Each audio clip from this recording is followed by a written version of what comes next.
Good evening, Comet sports fans. Here we are ready to kick off the new football season in a wonderful new facility here at Angelo Prassa Field. Here in a moment, we're going to take you down to the field for the ribbon cutting ceremony to celebrate Phase 3 renovation of the field. Coach Lawhorn, give us a quick rundown of what's taken place over the last 6-8 months. Oh, gosh. They started really at the end of last season, starting to tear down of this whole home side over here and building up this new facility. We'll certainly see pictures of it tonight. But the main thing, obviously, that we're impressed with up here is in the press box and this nice, cool air conditioning. But it's we finally now have the space that we need. Obviously, the field hasn't changed, still Angelo Prassa Field, but through a lot of generous donations and things over time, it's certainly been a long time coming and just a beautiful facility. Wonderful, and what a great team we have this year for the 2019 Bishop Kelly Comet football squad under Coach Tapana. Last year finished up the season in the semifinals with a loss against Ardmore and ready to come back hungry with a very talented senior class, ready to come back and try to make a run at that gold ball. Absolutely. A lot of expectations this year coming in. A lot of guys returning. We're still trying to find a few pieces, but a lot of expectations at number 2 ranking in the beginning. Not that the coaches really worry about that, but it's something to kind of shoot for as we move along. Absolutely. We've got all sorts of things flying over us, from birds to planes. So now there's a drone out there, I think, maybe getting ready for the ribbon cutting ceremony. So we'll cut to that here in a minute. We also have a little pre-recorded broadcast. The bishop is in the house. We have right there, working left to right, we have Father Brian, former president of the school. Father Gary Castle, the current president of the school, starting the ribbon cutting ceremony. And then we have Bishop Conderla and Father Zui, our in-house priest. So let's cut down to the field to honor the Phase 3 renovation here with Father Castle. The fans from Booker T. Washington. It is wonderful to gather to bless and celebrate the completion of Phase 3 of the stadium project as Bishop Kelly starts its 60th year as a diocesan Catholic LaSagne High School. Since 2014, many enhancements have been made to these facilities, which for many is the front porch of our school community. The generosity, dedication, and hard work of Comets past and present have paved the way to this day. I invite you to see the new donor plaza at the south end of the stands, which celebrates their commitment. I would like to thank in a special way Father O'Brien and the Stadium Campaign Council for their vision and philanthropic commitment to this project. Daryl Christner, Mary Quinn Cooper, Mike Dill, Honorable John Thadell, Chuck Fuller, Sanjay Meshri, Kirsten McMurray, Bill O'Connor, Don Robinson, Katie Schoolfield, Jeff Smith, Randall Snap, Sheridan Sword, John Vosberg, and Kevin Bowden. As you can imagine, a project such as this doesn't come for free, so let us thank all of our donors who generously gave to this important endeavor.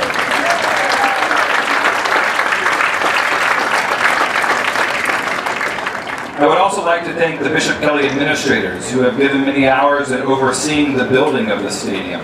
Doug Thomas, Rick Musto, and Lance Parks, thank you for being good stewards of the resources entrusted to our care.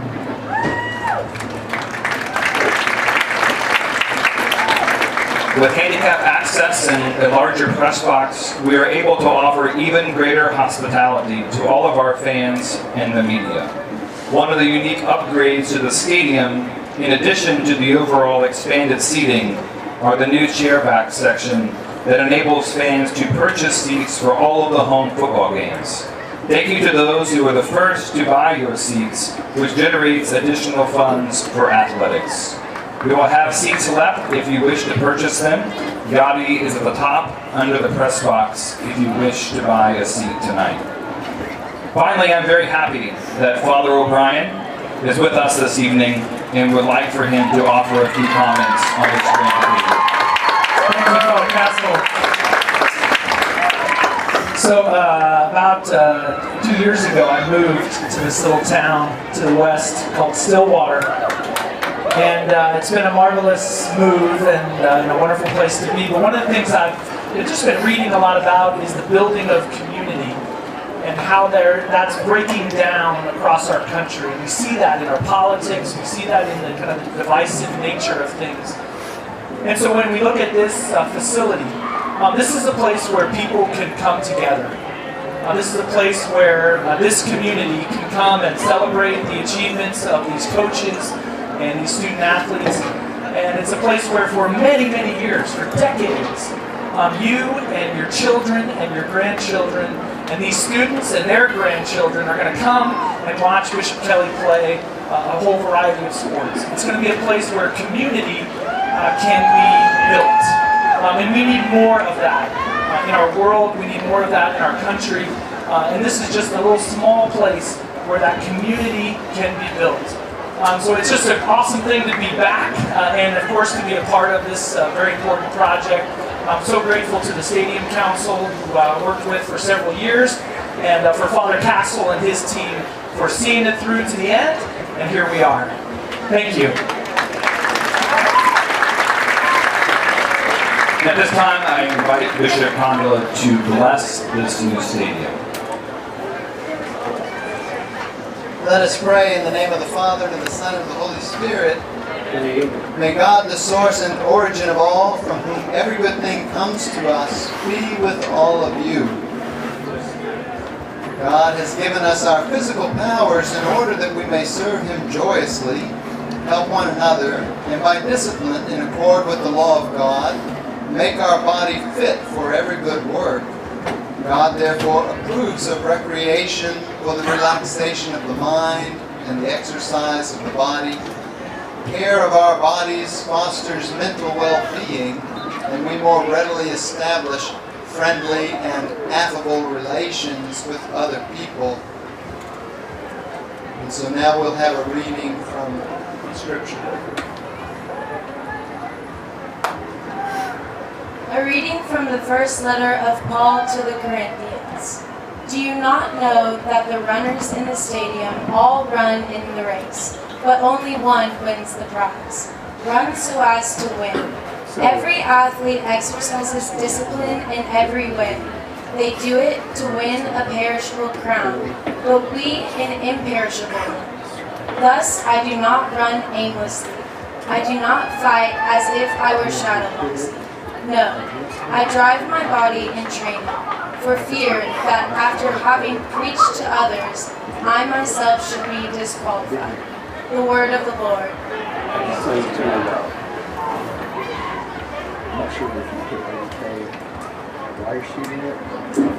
And so let us pray. Lord, we sing your praises without ceasing. You rule over all things with wonderful order.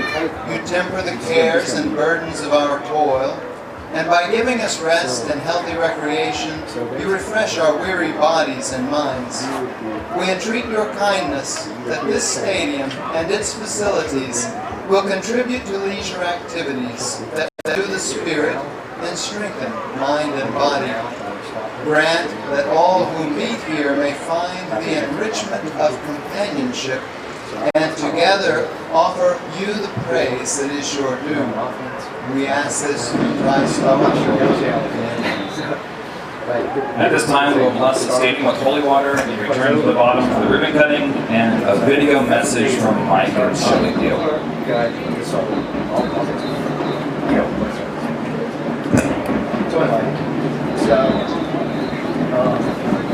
they just have your camera.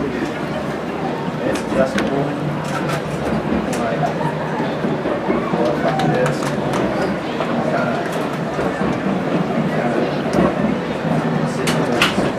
This goes up now. No, I'm not able to see them. This will loosen up and side to side. And the camera's not wanting to rotate that far left. Yeah. So basically, you want to make sure your picture, and if you are going to line down, you don't get too high. But then as soon as it plays away, just follow it. And yeah, there's a beam this way. Zoom out. Like this. Go. I can get Father O'Brien. Like I said, going this way. Like let's say you get the ball here.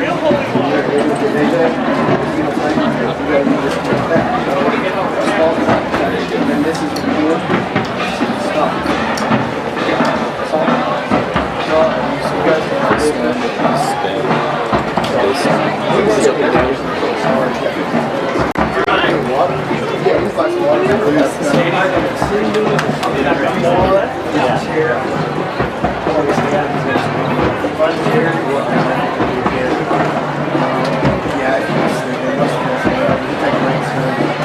That's our boss. I don't want to let you in there. You know what I'm saying? Kind of probably need to sync up here, but I don't know. So, let's see here. All right, in front of us are members of teams and coaches that represent all of those who utilize this wonderful facility. And so to get your scissors ready. On the count of 3 from the stadium, we'll cut the ribbon. So, ready, countdown, 1.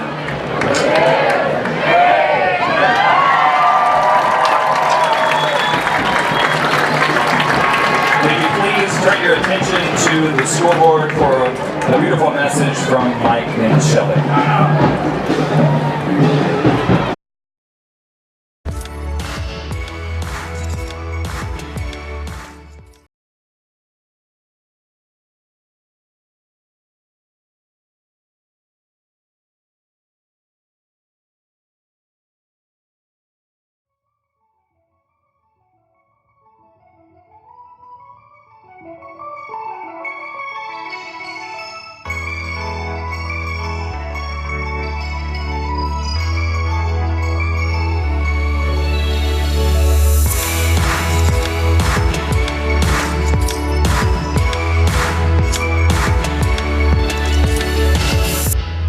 Hello, Bishop Kelly.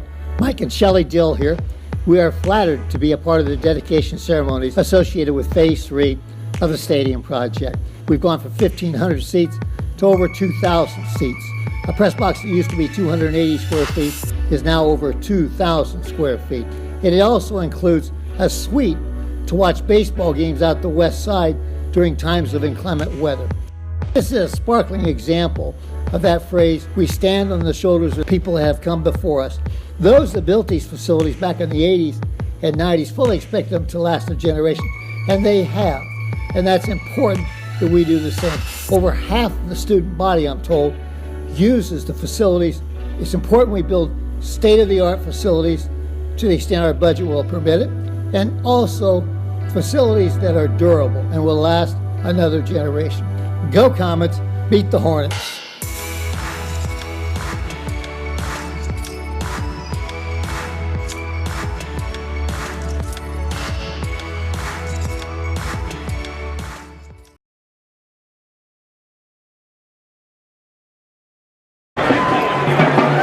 I got a problem like everyone else stands up, lower angles on them, and they're going to completely block it. Mr. Saunders, who's on the field, on the pitch, as he would say, since he's from across the pond.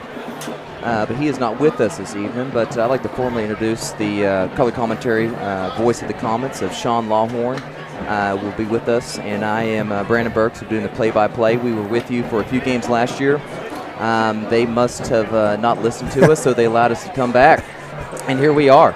Survived the plan of improvement. We have. No one else volunteered, I guess. So here we are. We enjoyed it. We had a great time with it. Hopefully you did as well. But here we are. So ribbon cutting, prayer, everything's wrapped up. Comet fans are showing up, like they usually do, right here before game time. But it looks like it's going to be a good crowd here tonight, Coach. Oh, absolutely. And, I noticed as the ribbon cutting ceremony and getting here early like this is that obviously the stadium's bigger. It's steeper. We've got a higher presser box and a wonderful press box up here. And it's shaded at game time. So that's a bonus especially for the students down there. They're usually in the sun before it starts. But wonderful place. And we're going to talk more about the stadium probably all through the game. One thing you want to stick around for at halftime today, they've got a nice piece, I believe, an interview with Coach Repke, our line coach, Eric Repke, who has been here for 30 years and has seen everything from no stadium to traveling away from home. But he's seen all the changes through Phase 1, through Phase 2, Phase 3. But we want you, if you're out watching us, you're out of town, you're watching us, great, watch the broadcast. But at some point this season, you need to get out here and see the stadium. It's wonderful. Wonderful to be here. Coach, let's give some rundowns here on some of the other fall sports in happening. So volleyball, what's going on with volleyball right now? Volleyball is off to their start. They had started their invitational tournament today up at Bishop Kelly. A lot of buses in the parking lots during the school day. A lot of girls volleyball teams running around up there in the lunchroom and things. Off to a little bit of a slow start. I think they're 6-4 at this point. And by the way, this is the 32nd year for that, 32nd continuous year for that tournament. Coach Barnett was telling me today. Wow. 8 of the top teams. Like I said, off to a little bit of a slow start, but they're moving up in class, and I know the way that team works, and they're committed to it. They'll work hard the rest of the season. A couple players to look for this year, obviously seniors, Brooke Niver and Vicky, that's softball. Seniors, Caitlin Osmond and Abby Medica. And then they had a junior moving from Coweta, Reese Simpler, kind of some players to watch. So they finished pool play today, and they'll start tournament bracketed play tomorrow. If you want to know how that's going to work out, get on the website tonight. You can probably see how that matches up. Absolutely. So volleyball, one of the many very successful programs here at Bishop Kelly. So yeah, come out here and watch the Lady Comets play up in the gyms this weekend. Come on out tomorrow afternoon and check that out. I'd like to give a shout out to my daughter Bailey Burks, who is currently playing her first volleyball match as we speak right now. So go Marquette 5th grade volleyball. Softball, Coach. Let's move on to softball here. What's the Coach Begnell and the ladies doing down there? Coach Begnell was in our office this morning down there for freshman football practice. 12-year coach, interim coach, he likes to call himself. Him and his staff, David D, helping him out the last couple of years. They're off to a 2-4 start, beginning in district play here. Some of the key seniors to watch there, Brooke Niver and Vicky Leslie, and then as a bonus for a softball team, obviously they had a pitcher that came in this year as a freshman pitcher, Brooklyn Ellis, who's off to a good start. And I know that's really good. His numbers are up. I have a couple of those girls in my class, and they seem to be having a lot of fun this year. And so rock and rolling down at the softball park.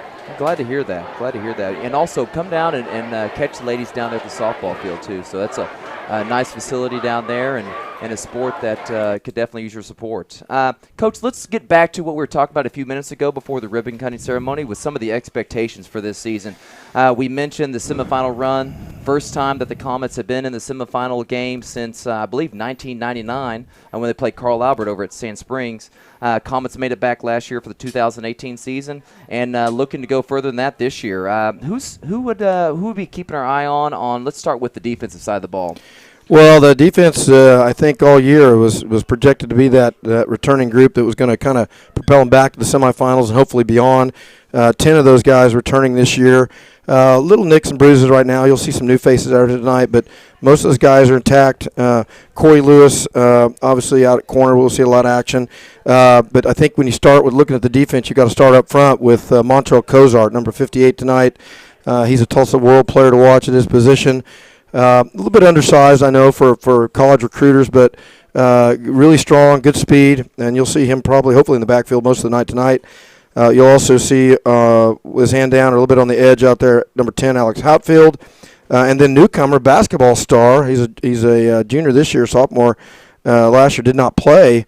Is Colin Morrison, 37. He's added a little bit of size and speed to that interior group. And then if you want to continue with the defense, you've got 300 tackles in inside linebackers with Grant Goverick and Jack Sinar, 51, Jack Sinar, and 25, Grant Goverick. I know we'll be calling their names a lot. They're all over. They play very aggressive downhill, and so defense, I think, is kind of what they're looking to kind of keep them going while they kind of nurse along some of these new offensive linemen. Absolutely, and I think goes without mentioning that there's a lot of success that these guys have had on both sides of the ball, and you're going to see a lot of these names that Coach mentioned on the defensive side of the ball when we mention offensive names as well. So a lot of these strong senior class who's going to be playing on both sides of the ball. Offensively, what are things going to run through? Well, that's the position they had to replace this year, and you got to start with the quarterback probably at any level. That's kind of get things going. Stephen Collins, number 12, is returning this year, played quarterback probably about a third of the time last year, coming from Jack Barkley when he was dinged up, and of course Stephen also plays corner. He's out there, but he's going to be that full-time quarterback here to start with. A little bit running back by committee, I think, tonight. They've got some new guys. Zach Middleton will be sitting out tonight, the OSU commit. But you're going to see Elliott, and then you're also going to see probably Jake Rawlings, one of the freshmen last year that was running big back. And Fravel maybe even? Maybe Fravel, Luke Fravel, absolutely. Adds a little bit of speed. But when you think about this offense, you got to start with number 6, Corey Lewis. He's a playmaker. You're going to see him in the backfield. You'll see him in Wildcat. You'll see him running in the slot. You'll see him over the top on deep patterns. You'll see him catching out routes and making moves. Watch him tonight. I'm sure we'll call his name a lot. And then, of course, I talked about those new offensive linemen. They lost some good ones last year. But this year, returning, we got 55, Matt Nagalski, a lot of experience under his belt. Number 60, Jacob Serber. And, I don't know if anybody recalls lineman dumb, but offensive lineman typically a little bit smarter. And number 60, Jacob Serber, was just announced this week as a National Merit semifinalist. So, congratulations, Jacob. Absolutely. And we're going to see a lot of new guys in there tonight. They'll probably be playing 2 or 3 more. And then 24, Cooper McMurray returning, which is that H-back. You'll see him blocking a lot inside, outside, and obviously catching some passes. Excellent. Thank you, Coach. Looks like we have the national anthem here. We'll take a moment to pause for that. Can you see by the dawn's early light what so proudly we hailed at the twilight's last gleaming, whose broad stripes and bright stars through the perilous fight o'er the ramparts we watched were so gallantly streaming, and the rocket's red glare, the bombs bursting in air, gave proof through the night that our flag was still there. Oh, say does that star-spangled banner yet wave for the land of the free and the home of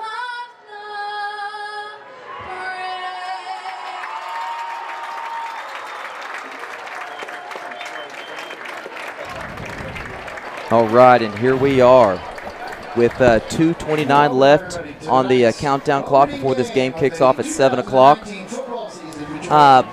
One thing we'd like to mention as well, a sport that's there doesn't really have a season because they run through the fall, the winter, is our cheerleading group that has done a wonderful job for years and years and years, and every year they have a night where they host all sorts of little girls called Varsity for a Day. And here they are out there, and girls get to learn cheers and all sorts of stuff, and it's just an awesome little tradition that they have started with their program. So great job with that. Let's go ahead with the countdown clock getting closer and closer to game time. Let's go to the keys of the game. Let's start off with Coach Lawhorn's keys to the game tonight. Well, my number one key, I always think defensively to start with, and, if you don't score, then you'll never lose, right? Game may take a while, but and I think it starts tonight with containing a number 11, a quarterback. World-class speed. If, they say the speed kills. If that's true, then this guy's an assassin. He's world-class. He won 6A 400-meter last year. He was running up a 200-meter as a freshman. He's a sophomore quarterback. He has offers from OU, OSU, TU, Memphis, and all sorts of places. And more to come. I saw on his huddle page that a nice picture with Lincoln Riley, so that may indicate where he might be leaning a little bit.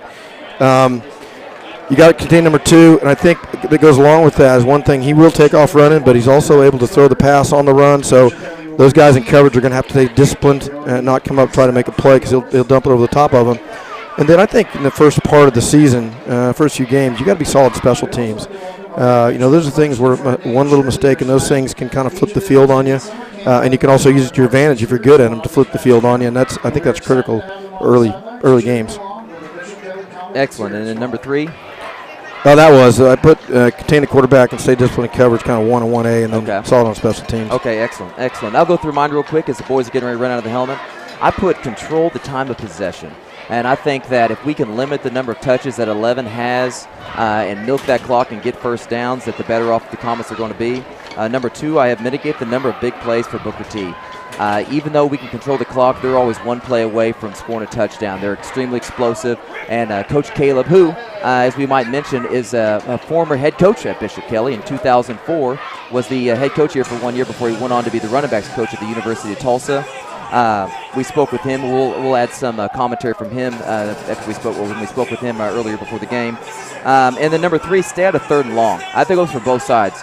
Offensively, you never want to be in 3rd and long, put you in a tough situation. And even when we're on defense and Booker T's in 3rd and long, that makes for a very dangerous play with number 11 back there taking the snap. So those are my keys to the game for tonight. And so here we are, ready to kick this off.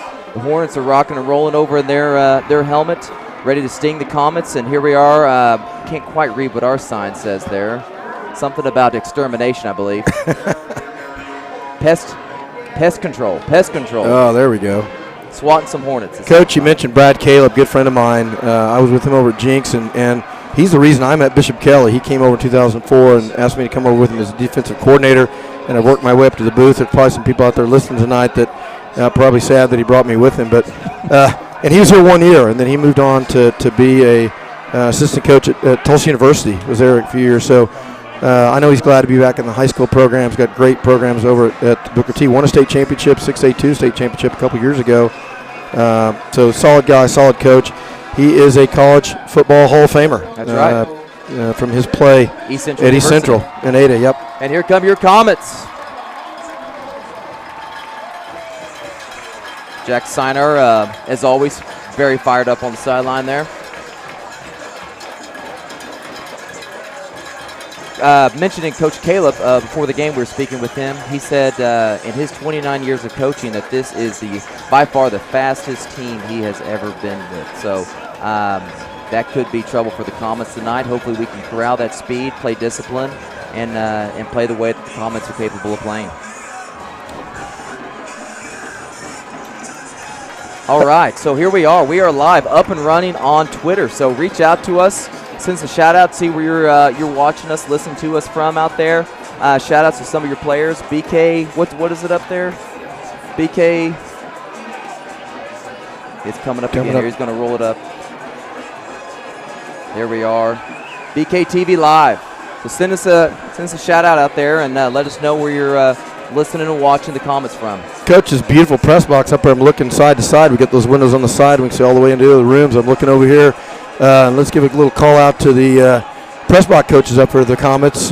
Coach Dennis Keeley helping out with the offensive side of the balls, and then Coach Trevor Parks. We just had a Coke bottle. We just had a explode on him. Coke bottle explode on his iPad, but he looks all right. But Coach Parks, multitasking. our linebackers coach, up here helping out with the defense. Excellent. I almost reached for the window to roll it up like we had to in the past, but no need for that now in the box that we're in now. Looks like the Comets are going to start off receiving the ball. High pooch kick down the far sideline is going to go out of bounds. Comets going to take over at the 35-yard line. Jackson Marsh kicking off for the Booker T Hornets there. Booker T Washington Hornets kicking out of bounds. You got that speed back. You want to avoid that, those guys catching the ball and having a return, but you hate to see the ball go out of bounds because obviously that gives them good field position there starting at the 35. Ball will be placed on the left hash, near hash to us here. Booker T on defense. One number Coach Caleb said keep your eye on, number 9, right, Coach? Krishawn Brown. Number 9, he had 30 tackles last week against a really solid running little team from Little Rock. Little Rock, yeah. All over the place. Looks like we have Lewis in the slot. Collins taking the snap. We got, looks like Jake Elliott in the backfield. Takes a handoff, and he is hit in the mouth by you-know-who, number 9.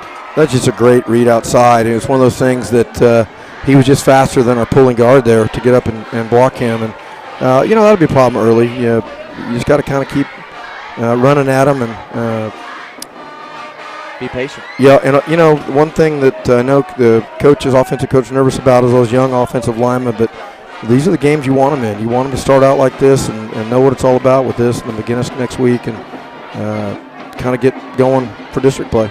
Loss of 2 on first down there for the Comets. Ball moves to the middle of the field, 2nd and 12. Collins drops back. We got a double move down the sideline to Lewis, and it is thrown wide out of bounds. We're going to end up with 3rd and long for the Comets, and here we go. One of my keys to the game was stay out of 3rd and long, and here we are in the first series in a 3rd and long situation. Well, and you're going to see that, in the scrimmages that they've had last couple of weeks, the one over in Guthrie, and then last week at Tahlequah, Corey Lewis was a big playmaker, and you're going to see that combination a lot this season. Got Joe O'Connor split to the near side. Doyle Garing, Cooper McMurray, and Corey Lewis split to the far side. Collins looks to drop back, look in that direction. Scrambles around, looking to go up the middle. He's going to get a couple. He's breaking loose, and he's tackled there for about a 7-yard gain. It's going to be 4th and 5 for the Comets. Well, good decision there by Stephen Collins to take off and run there. A little bit of a seam. You don't want him just throwing it up. You've got some hawks back there in the back end for Booker T. And, get what you can and live to punt it away. That was a smart decision there by Collins, not throwing it away.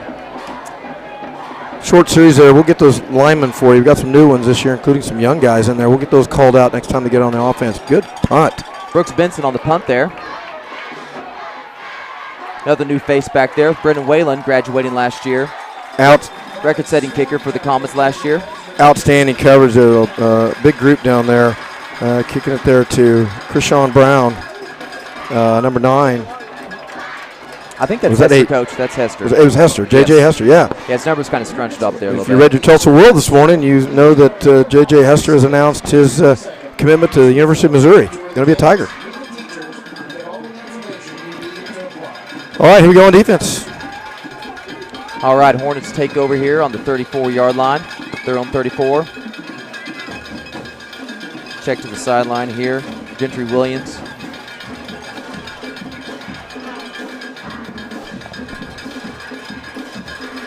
Motion by the Hornets. Hand the ball up the middle. Going to get about, we'll call it 5. 2nd and 5 for the Hornets. That was a handoff to Ethan Grogan, I believe. Yeah, pretty good push there by the offensive line for Booker T. Kind of reestablishing that line of scrimmage. Good job by the Comets rallying to the ball there, but it just, it's 3 or 4 yards downfield. It's 2-by-2 set here for the Hornets. They're going no huddle. Snap back, he looks to the near side, scramble around. That's where he becomes dangerous. But great job by the Comets. Stop for a loss of about 2 there. Now last week, Coach Gentry did not play against Little Rock, right? He did not. Had some health issues from his scrimmage, I think in the Jinx scrimmage the week before that. Mild concussion, I think, and then set out last week. And Gentry scrambles right this time. He's looking to run again. And he's going to have the first down. He gets there in a hurry, doesn't he? Okay.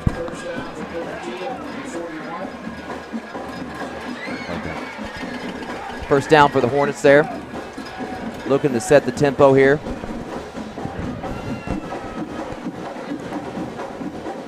Looks like they're going into a trip set.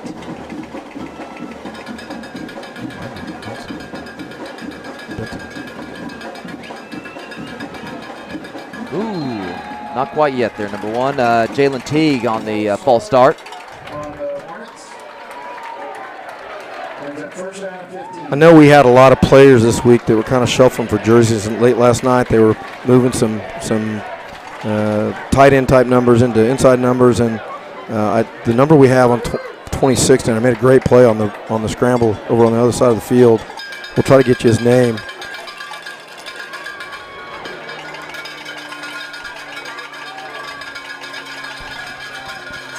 First and 15.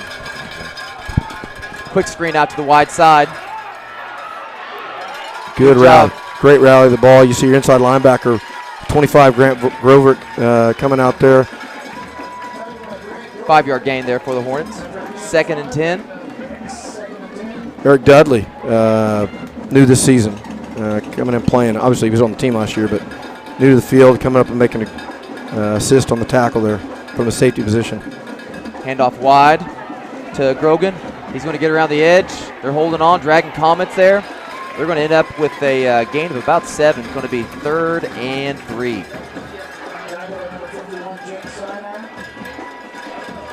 Let's see what the Hornets decide to do here. 3rd and short. Good finish there by your other inside linebacker, Jack Sinar, 51.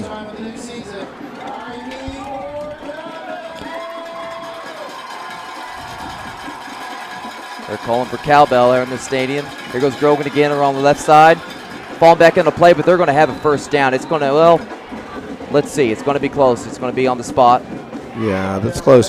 Hey, nice play in there. One of the new faces on the defense there, number 16, coming up and making the play. That's Will Pickard, our freshman quarterback last year. That's right. One of the many sophomores you're going to see in here called tonight. First down for the Hornets. Ball on the Comet 49. Looking to throw. No, he's looking to scramble. Great job again there by Pickard of containing, and a good finish there by Corey Lewis. Great job there for the Comets, stringing him out. Little took out a bench there. Comets quick to pick up headsets for the coaches. One of them might have got broken there, but that's all right. Here we go, moving on. We got 2nd and 11 for the Hornets.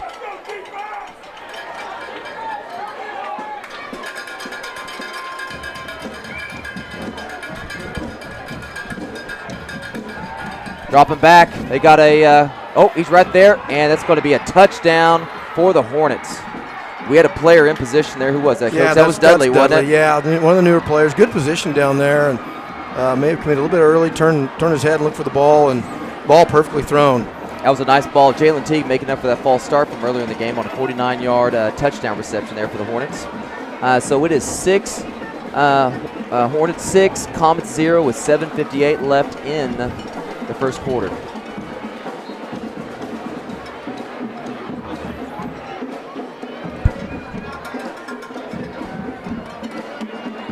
Hornets line up for the PAT, and it is blocked.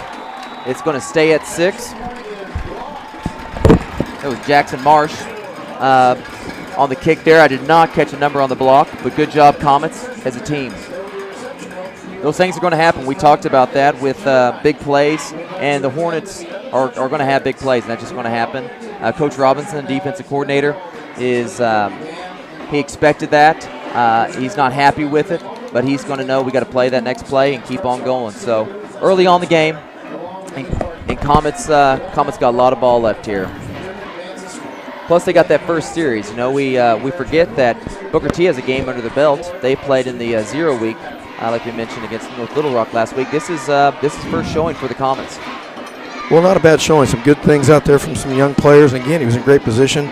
Perfectly thrown ball and great catch on the back end of it. But a lot of good things out there as far as containing that quarterback. Interesting. We're worried about his speed so much, and he threw a perfectly thrown ball there. So he can do it all. We have Jay Bessis and Corey Lewis back deep. Looks like Joel Gary's going to be on the receiving end of this. He cuts it up the middle. He's going to get good yardage up to about the 29-yard line, and that's where the Comets will take over. And the advantage of being up in this nice new Prex box with the coaches right next door. I went over and asked him, and it appears that number 26 back there is Will Benton, another sophomore in there for the first time. So young faces, but actually playing and learning the speed of the game tonight. And we are learning the numbers tonight, obviously. Absolutely. So we apologize for that. Well, as you and I know, you start sifting through those different colored jerseys, and some of the numbers don't always show up. Yeah, these are new black uniforms, not the ones that we first wore in 2009. There's Corey Lewis around the right side. He's going to get about, we'll call it 3. You know, and that's probably one of the things that Corey has matured at when running the football like that, of learning to punch it when he has that seam and getting the yardage rather than just trying to rely on his speed all the time. as well as go down. I mean, he I think early on in his career didn't mind the contact, but his body did. And I think he's going to be smarter about that this season as he's matured. So here we go. Comets start off second down here, 2nd and 7. Collins in the backfield.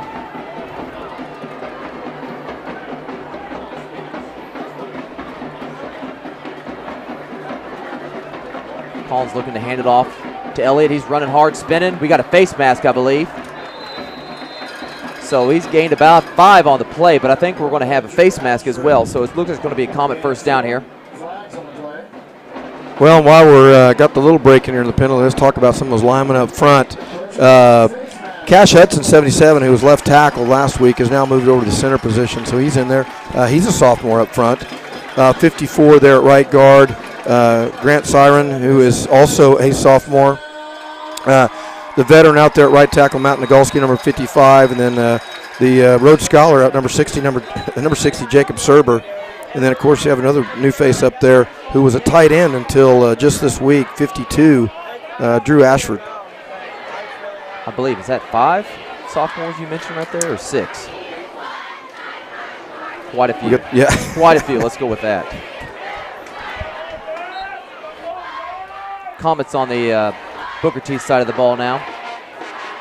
1st and 10. Oh. We move first. We got a dead ball here. Looks like it might be on us. Yeah, looks like right side of the line there. Matt Nagolski a little bit early there. A little hyped. Well, and you watch film on this Booker T front, and as aggressive as they are, you know you have to get off the ball, and sometimes it's a little too early.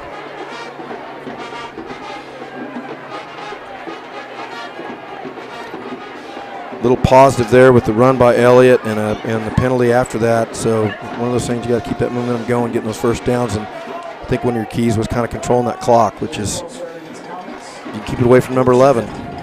Absolutely. Been a good way to do that is getting first downs. See what the Comets do here on first down. 1st and 15, back on their side of the ball. Comets bleeding the clock here. Looks like a counter to Elliott. Going to gain about 2.5 on the play. Pretty nice hole over on that right side. Getting a couple of those yards back. We've got 2nd and 8. The Comet 49. Excuse me. 2nd and 13. Comet 39. Something new you probably don't see on the camera, but if you come to a game this year, we don't have 25-second clocks anymore. It's a 40-second countdown from the last snap. So if you're at a game, you might see that. There's Lewis on the Wildcat, cutting up the middle, spins, ducks right, and he has got a Comet first down with a big gain of 14 yards. Very well-designed play there. They break the huddle, and Stephen Collins goes out to the wide out, and you've got Corey Lewis in the backfield. They just kind of exchange positions there in the Wildcat. And then you bring Jay Bessis across there in motion, number 3, who's also a speedster. And you got to respect that. A little fake to him, and great pull up front by the big boys. Nice hole, and Corey hits it going fast. Yeah, we've talked a lot about the Hornets' speed, and Comets have their fair share of speed as well, even with Middleton out of the game. Comets on the Hornet 36-yard line. Collins takes a snap. Running the counter around the right side. Saw Jack Barkley run that a lot last year. That is a nice tackle there by number 9, Krishawn Brown. Yep, that's the man right there. A little bit of hope. Nice read there by Collins, getting up there behind his blocks. And, you know, you got to get vertical quickly. Excuse me, that was J.J. Hester on that. Laterally, they're going to catch you.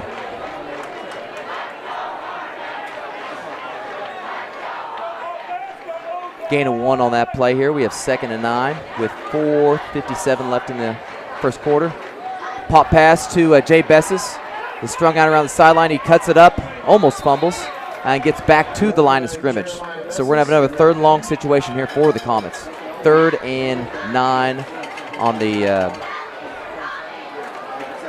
3rd and 9 on the Hornet. They're going to mark it on the 36.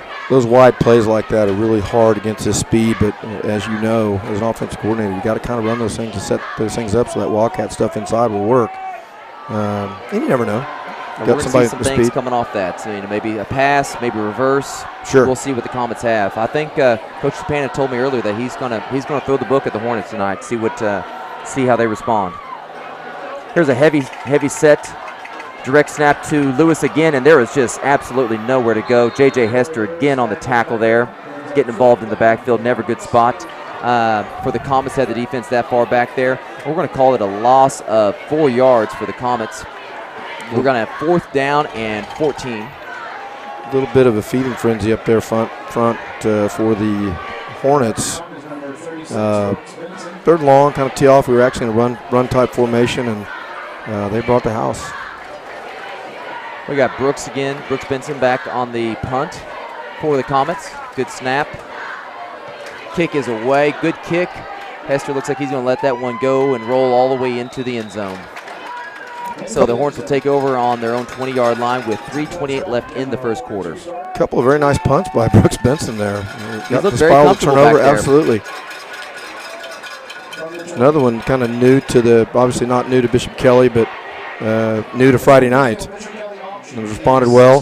Might also mention Kay Davis in there, long snapper. A couple pretty good snaps. Nice. Yeah, Brooks, who was patient and waited out his time with Brennan Whalen, having the great career that he had, moves off to college, and Brooks has stepped in. It looks like he's doing a great job so far. Handoff for the Hornets there on 1st down. Looks like they're going to gain 3 yards on 1st down. It's going to be 2nd and 7.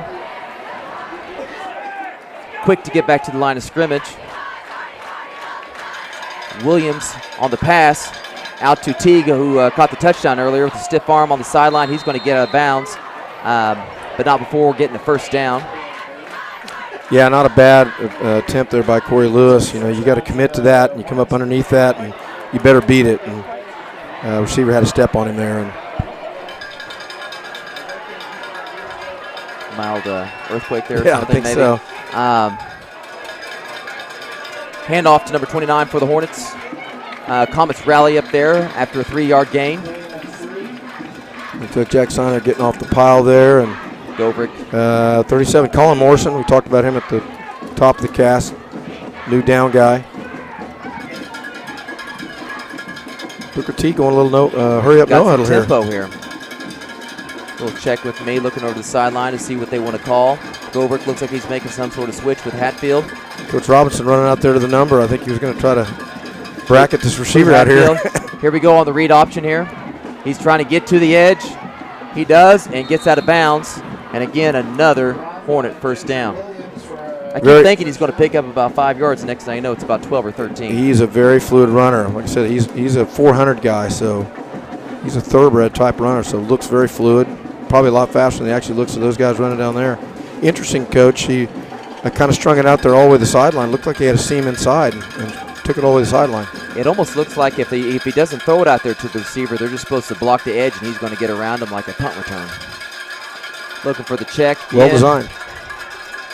2-by-2 set here for the Hornets. Williams barking out the routes. Looks like he's going to look to throw the ball again. He scrambles out to the left side. Morrison in pursuit. He's going to get out of bounds for about a 1-yard loss. Looks like Goverick was there to force him out of bounds. May have taken out the first down. Sloan was quick to get out of the way. Coach Chris Sloan on the sticks over there was quick to get out of the way. He had a heartbreaking loss. He's a coach for the 8th grade junior comet program, and had a heartbreaking loss to McAllister Buffaloes last night. But he's back out here tonight. He's a wily veteran over there on the down marker. Was able to get that down. 2nd, and it looks like a no gain for the Hornets. Coming in a trip set this time. Back in motion. They flip it out to him real quick. They block it up pretty well. Pretty darn good block there on 25. Really good block on a hold, we might call, on Goverick. They're going to get a holding call here, but, man, that's the way you want to see your receivers blocking in space. Absolutely.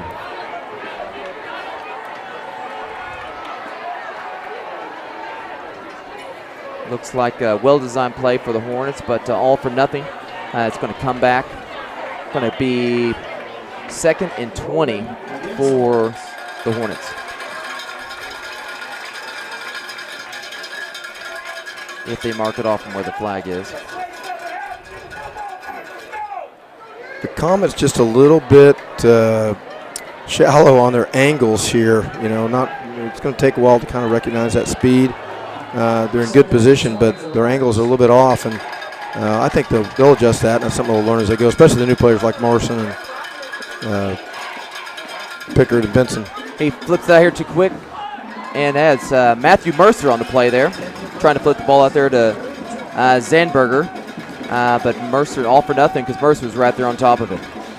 Gun it 3rd and long. Here we go, 3rd and long. So great situation, 3rd and 20 for the Hornets, but you got number 11 back there, Gentry Williams, and he's dangerous. So let's see what the Hornets have for the Comets. Well, you got those receivers on those young safeties too. So looks like the Comets are playing for pass here. Looks like they're going to be dropping a lot into coverage. Jack Sinar, the single linebacker in the box. Screen pass to that linebacker, and he is right there on us. Great job there by Jack Sinar.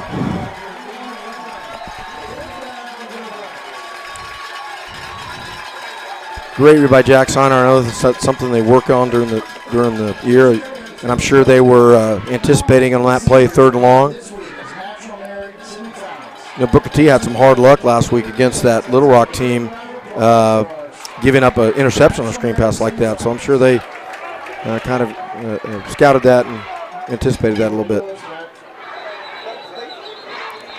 Comets having some issues on the sideline with special teams. Looks like they might have called a timeout. There's a flag, but they might have got a timeout. Got a delay game back on the back end. Okay. It is, yeah. Illegal substitution, looks like. Yes, 12 men on the field for the Comets there. Getting some week 1 issues. Got Corey Lewis back to return punts for the Comets. J.J. Hester, the punter. He gets it off on a spiraling punt down the Booker T sideline. It's going to roll to the Comet 37 and be down there by the Hornets.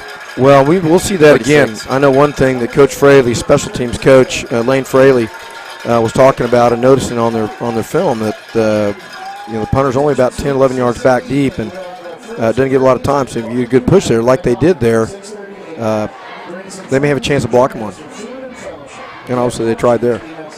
All right, Comets come out for the 3rd series in this quarter with 1:04 left in the 1st quarter. Comets come out in a 3-by-1 set here. 3 to the near side. Check that, they're in an empty set. 2 receivers up top. I know Coach Tapana wanted to give them a lot of different formations and see how they reacted to that. Looking for the quick route to the far side there to Jay Bessis. Catch for about, we'll mark it at 4-yard gain for the Comets. Nice route, nice throw. You see the closing speed there on the Booker T secondary, but good first down play. Absolutely. You'll take 4 years on first down. 4 on first every time. I'll take it. Bessis with a nice catch there, and looks like Joe Connor on the field. They've got 24 Cooper McMurray, that H-back out here in the slot. Used him a little bit last year to throw some jump balls. Looks like here comes a counter trap, and Elliott goes down in the backfield for a 2-yard loss. Looked like he might have lost his footing or something there. That will probably take us to the end of the quarter. Might have gotten tripped up on there. Looked like he had a little seam there for a second.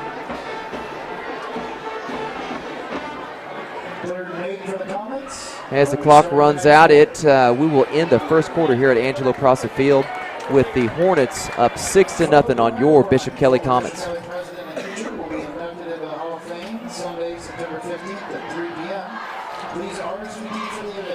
We're going to take a quick little break.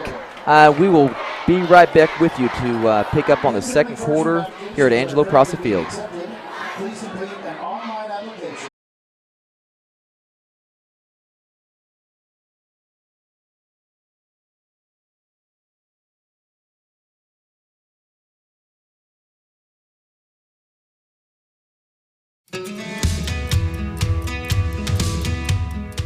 Hello, my name is Patty Bush, and I'm the Dean of Admissions for Bishop Kelly High School.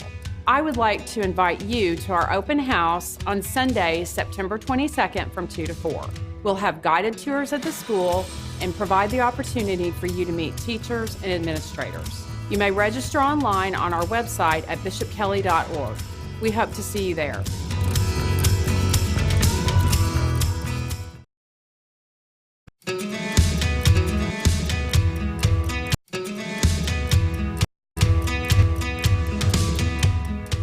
Hello, my name is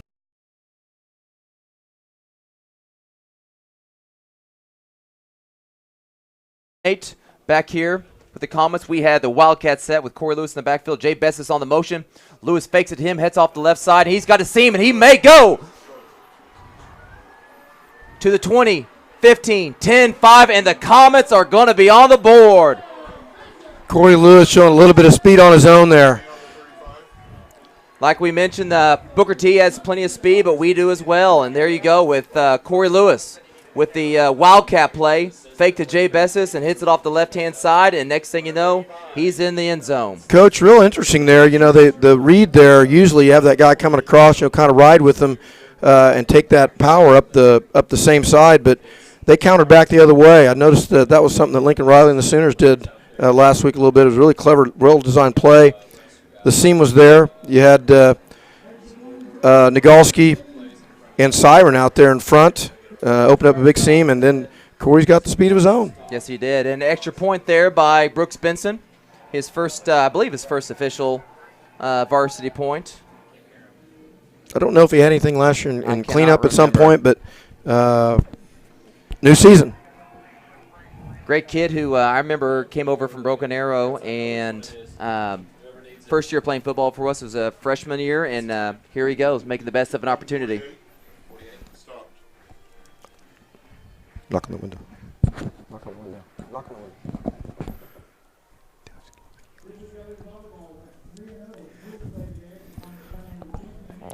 Just got a quick wink up here from offensive coach Dennis Keeley up here in the booth.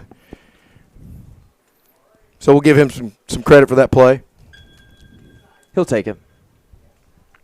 Coach, any updates on volleyball? Oh, yeah, I just got a text from Coach Berna. They went 3-0 in pool play today up there, and they will be in the championship bracket semis tomorrow when we'll play at noon. If you got something, you get out on Saturday afternoon and go watch the Lady Comets in their tournament. We are a little off screen there, guys. Sorry about that. But Pooch kicked down the Hornets sideline and a nice return for them. They're going to have the ball. They're going to mark it on the 43-yard line for the Hornets. So let's see how they respond to the touchdown there by the Comets.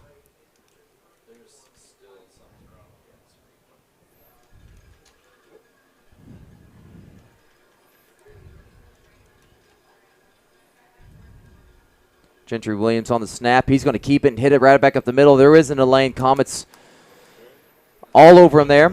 Looks like he's going to get back to the line of scrimmage. Coach, that's not something we've seen on film from Gentry going up the middle there. It's been a sweep guy, and so a little bit different there.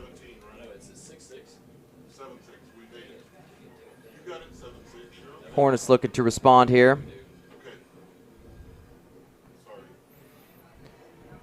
Grayson Hall trying to set the edge here. They're going to have another hold here on J.J. Hester. Wow.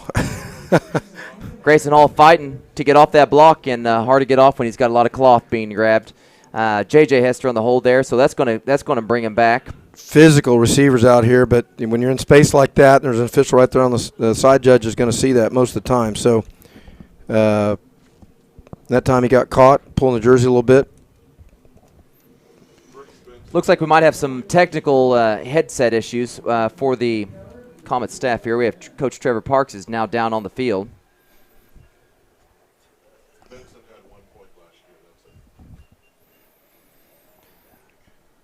Dan Schmitz informs me that Brooks had one extra point last year, so that's number 2 for Brooks on his career. Well on his way to breaking Ostrovsky's record, isn't he? He's one more closer to it. There we go. Got a little stacked set to both sides for the Hornets. Looking to drop back. Gentry Williams looking downfield, scrambling right, keeping the play alive. Montreal Kozar right there on the play. He comes back to the near side, throws it down here to J.J. Hester, and he turns, and he is going to go, and he's not going to get caught. Wow. There we go. Mitigate the number of big plays for Booker T, and they've had 2 big ones so far with the touchdown pass there to J.J. Hester and the one in the first quarter to Jalen Teague. Well, and go back. You contain the quarterback, but you got to stay disciplined in coverage. You know, that's the thing. You're giving that much time to throw, and somebody's going to get open. And when it's a player the caliber of Mr. Hester, he's going to make a play. Great rotation on the ball there to make that catch. That was a nice flip to pick up the ball and trying to find it and catch it in stride. Yeah.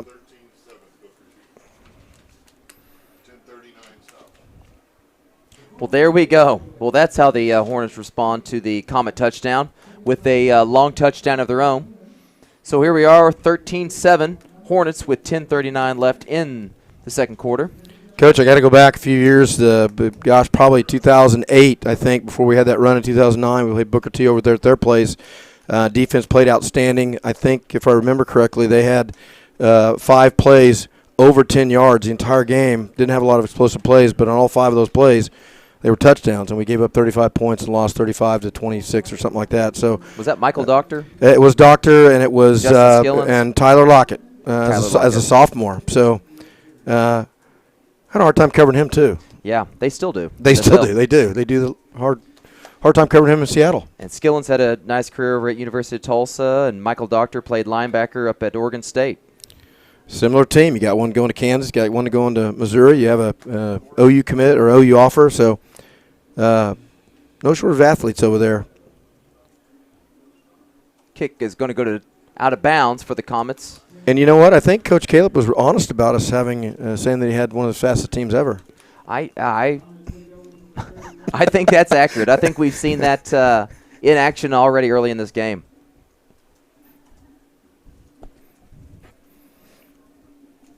Comets are used to being in close games like this, so they're going to be just fine. Keep their cool down there. No panic here. Their stuff offensively starting to work up just a little bit. And again, you've got some young linemen in there that have to grow up. A lot of ball left to play. Good turnout in the crowd here tonight. Beautiful night. Very beautiful up here in the air-conditioned booth. But out there in the stands looks so wonderful. Got a great student body. Great turnout. Must be Jersey night. Is it Jersey night? It is Jersey. I think the team was Jersey night. Should have worn a jersey. Bunch of kids in class. Did earlier. Oh, there's a nice pass to the sideline, and that looked like he might have got there a little bit early, but they did not. Caught a slant attempt there to Corey Lewis. A little bit of high and behind him. It actually looked like Corey made a nice move there to get underneath the defender there. And Corey's coming off a little gingerly there. I'm sure he's fine. And we're going to see that type of pass a lot this year too. And of course, Steven will get that ball down a little bit out in front of him. And yeah, nice coverage there by Javion Markham for the Hornets. Another compliment to the speed there of the Hornets. Bill Gehring comes to the near side wide with Markham lined up on him. 2-by-2 set. Looks like the Hornets might be bringing something here. Collins gets past the first level and is taken down hard for no gain. There's Mr. Brown again. He is making himself known. 2nd and 10 for the Comets. I think we mentioned at the top of the broadcast, Krishawn Brown, there, number 9 middle linebacker, is going to go play for Les Miles. That is right. You going to George? I don't know why I keep forgetting that Les Miles is up at Kansas now. The 1-0 Kansas Jayhawks. Undefeated. Everybody playing separate groups, and then everyone going to the same place. And we get the Hornets to jump off sides here. So here we go, getting us to out of a 3rd and long to a 3rd and medium, 3rd and 5 here for the Comets. Any hope we can get there? Gentry Dalton coming on the field for Amir Colbert, young man who jumped off sides. Looks like they might be bringing some pressure again here. The Hornets in a 0 look. Collins rolls to the near side. Gentry in pursuit, and Cooper with a wonderful job of bodying off the defender and using those big mitts to make the catch. You know, for 3 years now, I've been make fun of Cooper McMurray when I see him in the halls and talk about his lack of speed and all that good stuff. And but he is a possession receiver that gets his body in position and makes plays like that all the time. I wonder if we have a replay. Can we get a replay of that? No replay on that. Sorry, guys. Great job, though, like you said. Speaking of KU commits, he's a KU commit. Play baseball. Going to go play baseball. First baseman for the Comets. 3-year guy, 3-year starter. And his older brother, who we saw here earlier, is former quarterback for the Comets, is now just down the road at ORU playing baseball. Jake McMurray. Well, and Cooper was kind of suspect for playing this week. A little bit dinged up in one of the scrimmages, and certainly glad he made it back this week. Absolutely.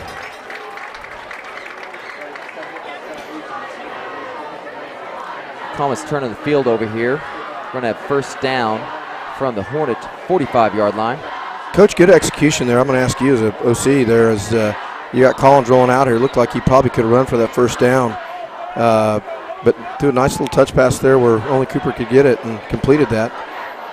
Well, what I liked is Steven didn't look to rush. He stayed calm, he kept his eyes downfield, and had faith in Cooper. Cooper has earned that and made himself available and did a great job there of making a play for his quarterback, making his quarterback look good. Collins now out at receiver. Lewis, like on the touchdown in the backfield. Looks like a play hitting the near side, and they from the backside, there's our boy, Sean Brown, again on the tackle. Now, that was that front side play I talked about. That's kind of the way you normally would see it. On the touchdown, he actually countered back the other way from that motion. Noticed in there this time, and I'm sure he was in there last time, Alex Houtfield was in there, number 10, in the backfield, kind of as an additional blocker, along with Cooper McMurray, 24. Jay Bess is coming off, and Montrell Cozart coming in on the offensive side of the ball. That's something you might see a little bit more of this year. Montrell, the last 2 years, has mainly been a defensive specialist, and he's going to get in the backfield some. So here's the big boy back there next to Cooper with the heavy set like they ran last year, the pin and pull scheme. And ball comes out late, but out of bounds. Comets will retain possession after a 4-yard gain. They'll mark it 4-yard gain by Corey Lewis for the Comets. Mark it back 1. What's that, Coach? Mr. Hester and Mr. Brown are active.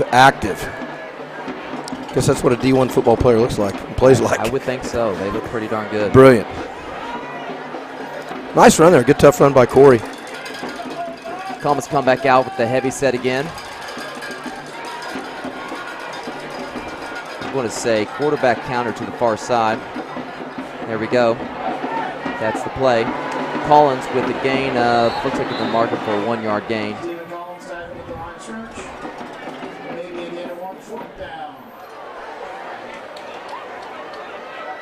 That's a set they had a lot of success with last year with Mr. Middleton. Well, there's 52, the sophomore Drew Ashford there leading the way.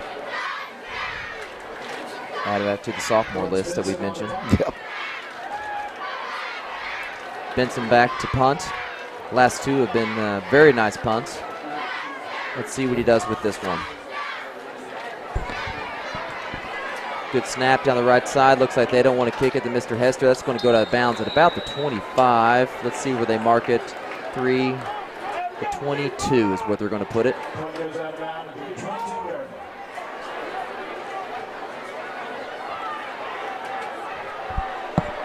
A little bit of break here, maybe some scores of interest. In 5A, McGinnis is up on Dell City 3-0 early in that one. Carl Albert, your state champions from a year ago, up 10-0 on Midwest City.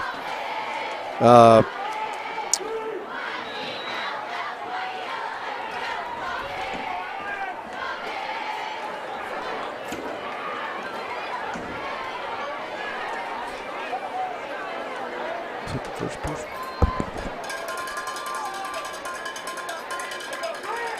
Three-yard gain for the Hornets there on first down.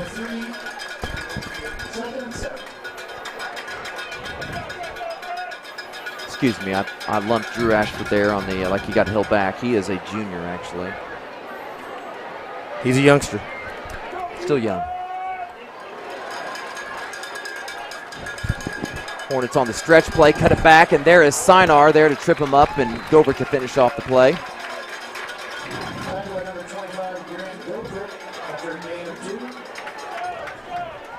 All right, we have 3rd and 4 for the Hornets.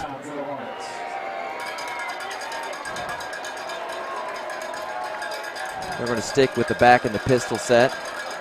Flare him out to the right side. Little wheel right out of the backfield. And here we go. Mr. Hatfield does a great job there. He might have got him short of the first down. Let's see where they mark it. They may mark it a little short there. It looks like they're going to mark it at the 31, which would mean he is going to be about a yard short. Great hustle there, and there's that again, that angles. It's hard to anticipate. Great job there by Alex Hatfield.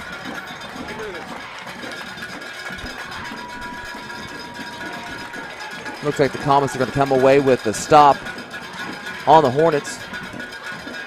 Nobody back deep for Bishop Kelly. I don't think they believe they're going to punt it. I think with Hester back there, they're not too worried about it. They'd rather stop him. Pretty nice punt there. Well, it's probably as good as you could have gotten on a fair catch right there. Absolutely. Comets going to take over at their own 30-yard line. Well, 6:36 left in the game, or a half, excuse me. Your defense is off the field, so that's certainly a plus no matter where you get it there.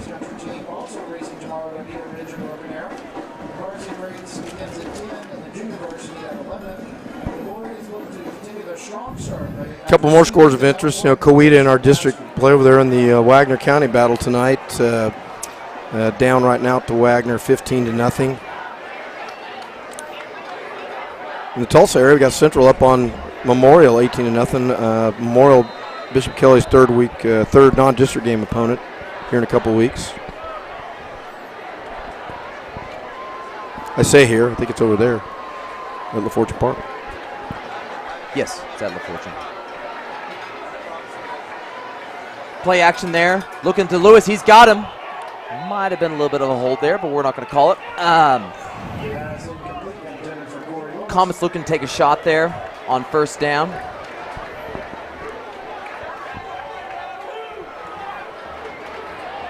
Edison, a district opponent for the Comets here. I think it's their Week 5 opponent, October 4th, 5th, whatever that date is that weekend. Again, playing over with Fortune.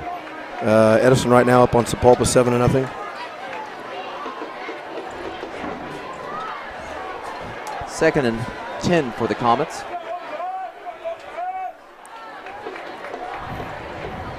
Quarterback sweep with Collins. He's looking to get outside, and there's just nowhere to go for him. They string it out, and it's going to be 3rd and long again for your Bishop Kelly Comets.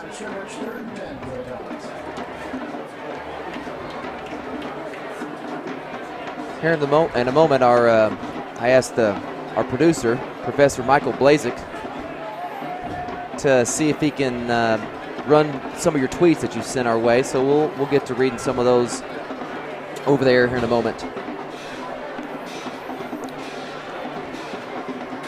A couple of 6A games around the area tonight. The big one, Broken Arrow over at Union tonight, 0-0 early, and Bixby with a 7-0 lead over Jinx early.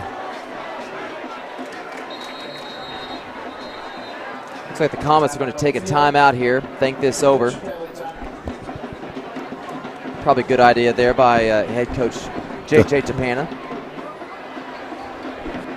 Entering his 15th year here as head coach at Bishop Kelly. All, you know, as coaches go, they all seem to know each other. Coach Tapana, Coach Caleb knew each other from Jinx. And Coach Tapana as well is on his second tour here. I think we mentioned that before last season. He was an assistant coach under Greg Nation, who is now the head coach just down the way at Haskell, back in the Tulsa area. And Greg Nation, mentioning him, because he was the head coach here at Bishop Kelly in 1997 at the Home Field Advantage project that brought this stadium here on campus to Bishop Kelly. Well, I believe it was Coach Nation who was here, the head coach, when the stadium opened. Angelo Prassa Field opened back then. First time. Absolutely.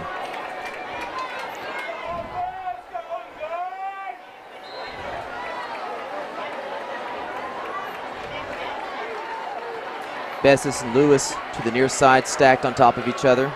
Doyle to the top. Looking at Corey on the slant, looked like that might have got his hand hit by Collins. Ball did not come out right. Going to be 4th down, and it looks like we're going to see Brooks Benson again on the punt. Might see that play again. Corey was able to slip underneath that and was open there for a second, but I think the ball was hit, or his arm was hit or something there. Something came out funny. Yes, it did. There was space, though, you're right, for Corey on that. They'll come back to that. All right, let's see if we get another big punt from Benson. Looks like they're holding up for a return here. Great punt. High kick. Great kick.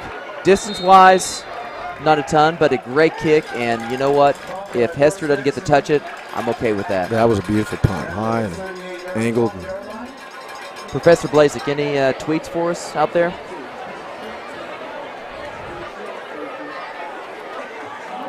See if we can get those pulled up, and if there's none out there, then it's on y'all to send them our way. Well, let me throw this out there for those Twitters out there. We'll get there after this play. Looking on the draw play there for Williams, and he's got lots of space. The umpire might take him off, and his helmet flies off, which is a penalty. And it's a dead ball, automatic dead ball. He's got to come out of the game for at least one play. It's a nice contact there by the umpire. Good form. Good form. Good form. Could have been a little lower, hip maybe. Drop pad level could have been a bit lower, but kept his feet moving. While we got this little break, I was going to throw that trivia question there, as we talked about Greg Nation being the head coach here when we opened the stadium. If any of you out there want to tweet in, here's the question: who was the quarterback of that Bishop Kelly team when the stadium opened? Played the first game here at Angelo Prassa Stadium. Tweet that out. I know the answer.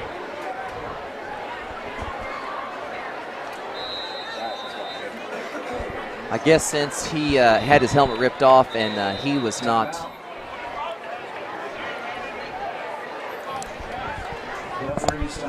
The penalty was a face mask.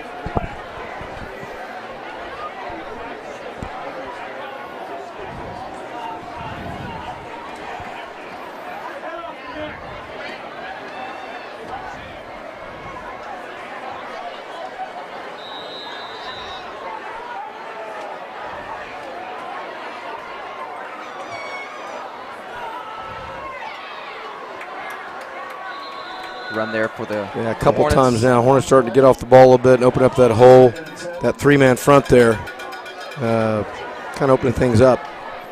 Comets getting multiple looks here on defense, trying to get something to work. Quick to line back up. There's Montreal Kozar in the backfield on a fantastic play. Montreal's not having any of that. Great job there by Montreal. Coach, if you got out there watching, you're concerned about why Gentry got to stay in on that play. As, of course, with the face mask, his helmet was pulled off instead of falling off, so he was able to stay in the game. Rolling out to the far side. He's got Jalen open and throws it at his feet. So we're going to have 4th and 4. And let's see what the Hornets decide to do here. Coach Caleb did not like something over there. Probably a good place to go. It's a little bit of distance for a kicker, but I think it's a good choice on going for it. Absolutely.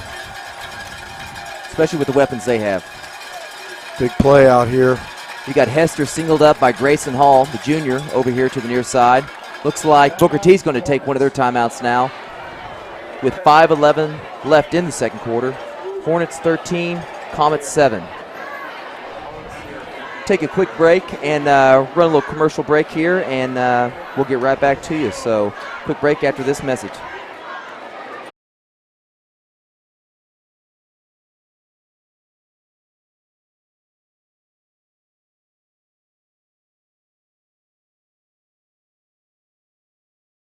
For over 46 years, Chris Nickel has been family owned across 3 generations. Our story began with one man who knew the value of honesty and passion. That man was my grandfather, Chris Nickel. A lot has changed around here over the years, but there is one thing that will always stay the same: passion for quality automobiles and service. We continue to grow, expand our reach, and elevate the customer experience because we settle for nothing less than the best for you. Chris Nickel, where you always.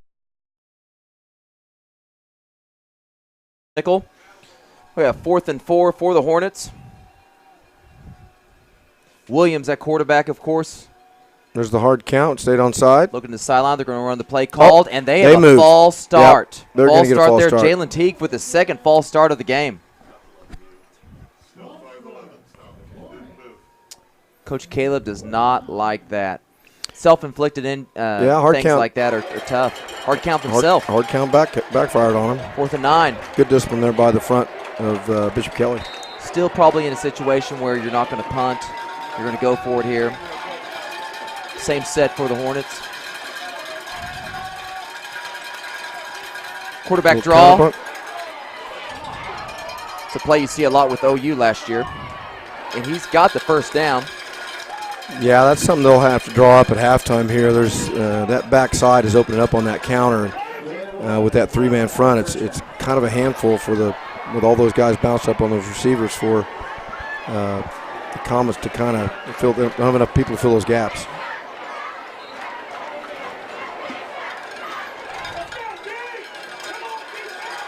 First and 10 for the Hornets on the Comet 22. Looking to throw. We've got, and he can't control the ball. In and out of the hands of J.J. Hester. Looked like he was more concerned about getting to that goal line and didn't come down with the ball. Coach, who do we have over the top of that at safety? I didn't catch that was Benton again. Will Benton, number 26, coming over the top of that. Looked like they have I don't know if he touched the ball, but bracketing the single receiver over here. Coach, can you quickly explain what do I mean by the bracketing of receiver? Well, you got somebody that's out here on him, man, look like man, and then a safety maybe over the top of that. So you're kind of bracketing, playing somebody in front of him or to the side of him, running with him, and then somebody coming over the top of him. That was an excellent throw right there. Excellent, well-designed play by Gentry Dalton there, 18, been playing that tight end position, big boy. And well-designed play, got the matchup they wanted. And a great throw. Great throw. Gentry to Gentry there for the Hornets. Well designed. We had Govrick on the underneath coverage and safety over the top, and he fit it right between the two of them. Yeah, nice throw. Well designed play. Oh, bad snap. And they've had some issues with the kicking game. 19-7 with 4:44 left in the second quarter. Comets still well in this game, but definitely going to need to respond with something here going into the half. Professor, any tweets out there? I know I keep hitting you up for them.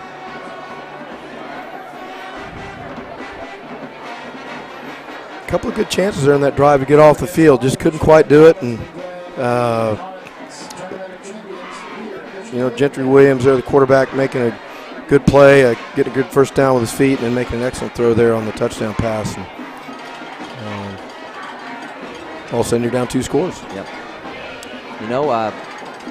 It's pretty common against the Hornets too. You just look up at the scoreboard, all of a sudden you're like, oh my goodness, what just happened? So always historically a very explosive team.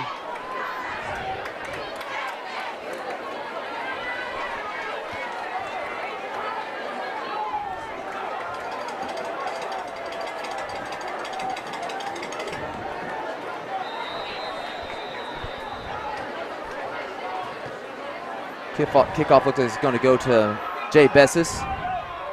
Takes it at the 5. Cuts it up the left sideline. And he's got a great return there. No flags on the play. Returns out to the 32-yard line.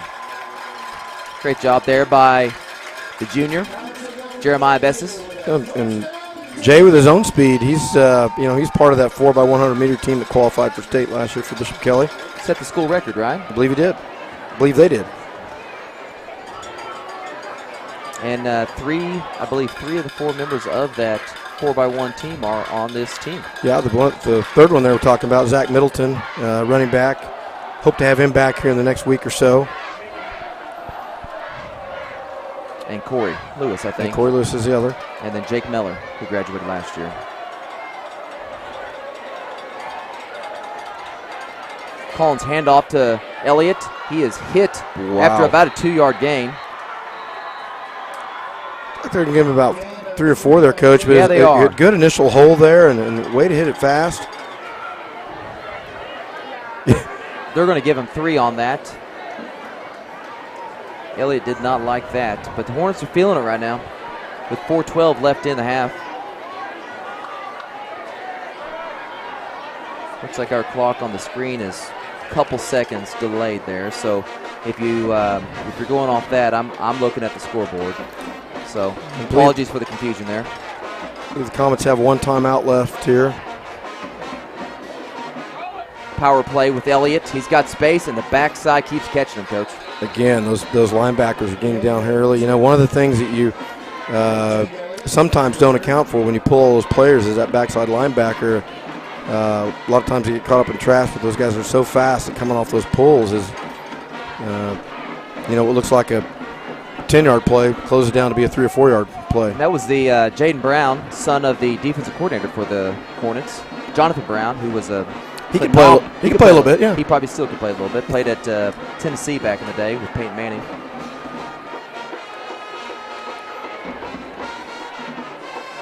Collins checks the sideline to Coach DePana. What to call. Looks like they're running the clock down here. 4 seconds left on the clock. He's going to roll out right where there was might have been a face mask in there. No call on that. And a huge loss for the Comets. Yeah, that's absolutely the last thing they wanted. Brought some heat off the edge, and the running back couldn't get out there to block him quick enough.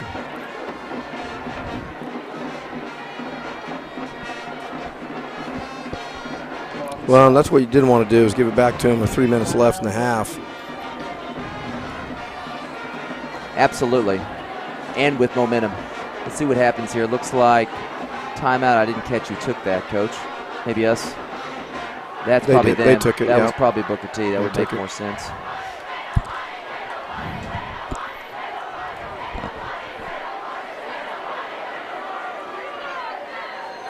Looks like the clocks are queued up from what you all see on the screen now. Professor back there working on it. I'm pushing that next one, by the way, if you can tell. I like that. Getting away from the Colonel.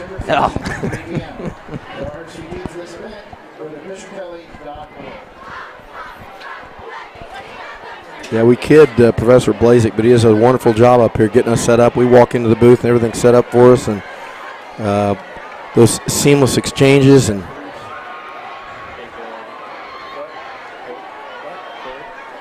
no, he does a phenomenal job with it, and his staff.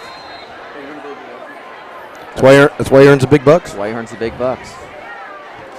Benson on the kick. Looks like they're going to kick it to Hester this time. Oh, good bounce. He's not going to go for it, though. Great coverage there by Grant Goverick and the rest of the group of Comets there. And they're going to flip the field over.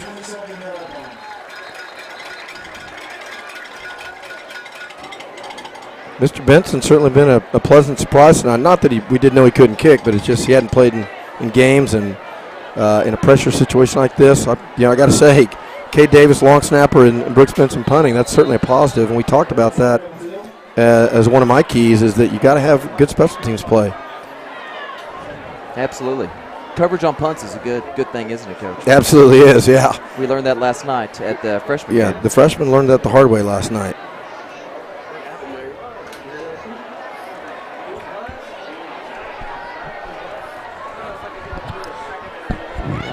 Trying to figure out what's going on down here.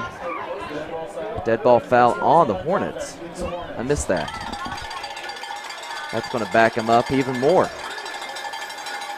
Well, and we haven't had a turnover yet. It's true. So, we had the fumble out of bounds over here a few minutes ago by Corey, but no turnovers. Be a good time for one. Kind of a condensed set over here to the near side. Looks like he's looking to the Hornets sideline. He's throwing a corner route to number 1, Jalen Teague.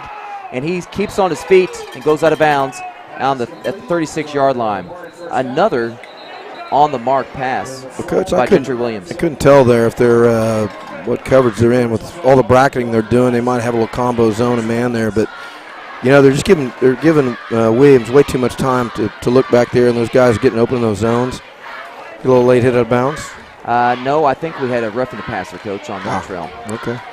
So we gave back that 15 that they gave us. Yeah, just like that. It's And there we go. They flipped the field. 2.5 minutes left. Here we go. The bracket coverage to the near side. Well, looks like a bracket coverage to the near side, maybe. They're going to hand the ball off. Will Bitton on the trip up there, but after a gain of 12. And here they come the Hornets. Linebackers coach Trevor Parks down there getting a little frustrated, I think, with those holes that are up there. And that's something I know they'll look at. They'll look at those adjustments. May have to put another guy up there on the line or something, but they certainly have to stop that play. Gentry looking to scramble around the sideline. He's looking deep in the end zone, and Corey Lewis is the only one around it. It's going to be an incomplete pass. Montreal with an angry throw out there. Good physical play. I like it. And, Coach, just like that, as I knew they would, Coach Robinson, defensive coordinator down there, immediately went to that tight front and had 5 in the box there to kind of cover up that seam. Walking another guy up. Hornets stacking the receivers, singling up Hester over here to the near side. Looks like they're looking his direction. He's going to scramble, and a nice tackle there. The ball comes out. Looks like the Comets might have it. I think he was stretching for it there. They're going to mark him down. Close officialers marking that down. He was kind of reaching there when his legs were down, I think. But good pursuit there from the inside out. Is that Mr. Benton? Or who was that on that tackle? I think that was Will Benton, the sophomore. Montreal had a quick shot there in the backfield at get him, and they just too fast. 3rd and 7 for the Hornets. 2:10 left in the half.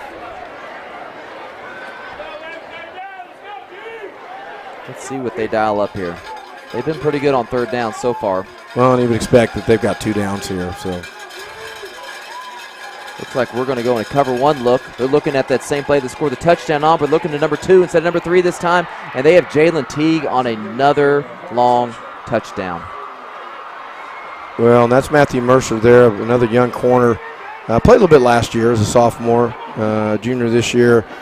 And receivers, big and fast, good inside position, and another great throw. Right on the spot. I knew they were worried about his legs, but his arm has given us fits this first half. Well, and interesting enough, some of the throws he made in that jinx scrimmage, good plays. And another bad snap here. I was going to say, a lot of the throws he made in that jinx scrimmage were on the run, and he sat back there in the pocket tonight and made some good throws.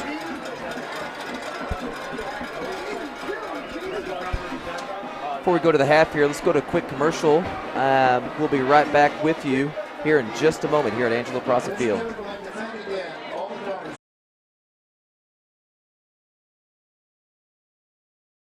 For over 46 years, Chris Nickel has been family owned across 3 generations. Our story began with one man who knew the value of honesty and passion. That man was my grandfather, Chris Nickel. A lot has changed around here over the years, but there is one thing that will always stay the same: passion for quality automobiles and service. We continue to grow, expand our reach, and elevate the customer experience, because we settle for nothing less than the best for you. Chris Nickel, where you always get your nickel's worth.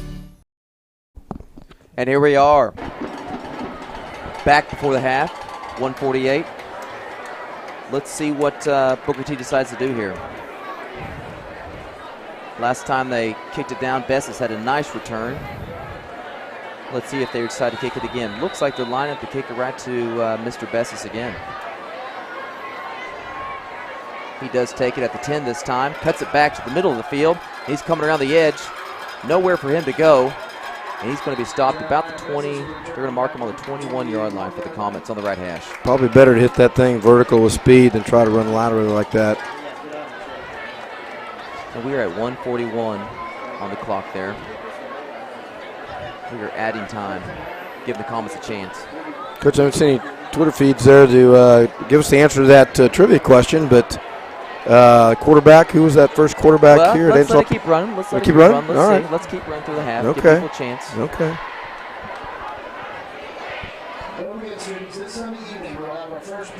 Is it the what are they? The Allstate question? What do they do on the? Yeah, the Aflac. Aflac, yeah. question. Yeah. Aflac. Oh, not a sponsor. Let's see here. Comets come out. Looks like they may be looking just to run the clock out here. Run the power play to the near side. Elliott, not much room there. Ball gets away from him a little bit. They're going to give him. They're going to give him 2 on the play. Coach, those safeties and linebackers are playing so fast downhill, and it closes up so quickly. If we can get a little bit better, just a little bit more time, a little play action, might be able to hit something over the top of that. I don't know if they certainly won't try that before the half, but certainly something maybe think about in the second half. Especially being down 3 scores. Also, let's see how Booker T uses their last timeout here. Maybe after this play, let's see what happens. Feeling some quarterback counter to the far side, and here we go with it. And they hit him in the backfield again. The backside on the power play, the backside on the counter has caused some fits. And Booker T is going to call that last timeout. Yeah, when you're backed up in your own area right here down these scores, you don't want to turn the ball over, and Booker T knows what's coming. It's kind of easy to tee off on that. And timeout for the Hornets. That is their last of the half. We have 1 left.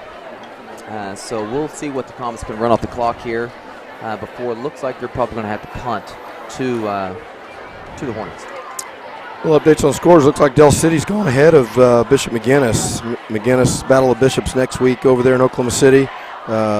Bishop Kelly's next opponent. Del City's up on them 6-3. Shawnee all over Guthrie. Of course, Shawnee up in 6A2, 21-0 over Guthrie. Wagner now rolling it up on Coweta, 29-0. Sky took up on Glenpool, 10-0. Tight one as it always is with Coach Jones up there in Collinsville playing over Oologah tonight. 10-6 Oologah right now. And Central all over. Of course, Central, I think, won the All-City this year. They're all over Memorial, 42-0. My goodness. Braves got it going on this year, it sounds like. 3rd and 10 for the Comets, and we're going to have a false start.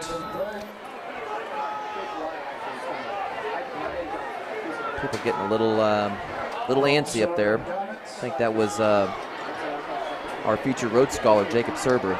It was. He was probably solving an equation down there. Yes.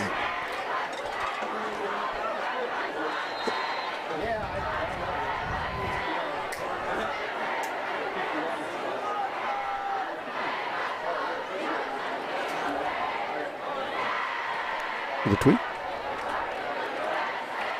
3rd and 15 for the Comets, looking to throw the slant to the near side with Corey. Great catch. And he's going to get a gain of about, we're going to give him, let's call it 13. It's going to be 4th and 2 for the Comets. Nice quick throw there, and a little bit low on it, but Corey's been getting a little bit of inside positioning there, and yeah, they're going to let this run down a little bit. Of course, the Hornets don't have another timeout left, so they'll get it down here and probably take one of their own. Looks like there's about 2 seconds difference. You can probably just kneel it out if they just step back and kneel it. You don't want to punt it back there to Hester? I'd rather not. I'd rather not. I think he's proven his worth. Boy, it looks like Bixby's gone up big on Jenks again, 21-0. I think Bixby, for the first time, beat them last year, didn't they? Yes. That game opener, of course. Yes. Bixby on their way to win another state championship, 6A2. And I want to thank Karen Lawhorn for providing those scores for us tonight. She's sitting over with us and always does an excellent job with that. Keeping track of the Squirtle app for us. Utilizing those accounting skills for us. We appreciate it. And if we're wrong about those scores, don't blame me, don't blame Karen, blame Squirtle. And the fine folks that are giving us those scores. All right. Tulsa World is telling us that it's confirming that score, so we have professionals on it as well. If anybody knows, it's Mike Brown, that's for sure. 2.3 left in the half, so let's see what the Comets do. I would guess they're probably just going to snap it to Collins, and he's going to dance around back there for 2.3 seconds and take a knee. But we'll see what Coach Chapana decides to do here. Looks like Collins is going to come back out on the field.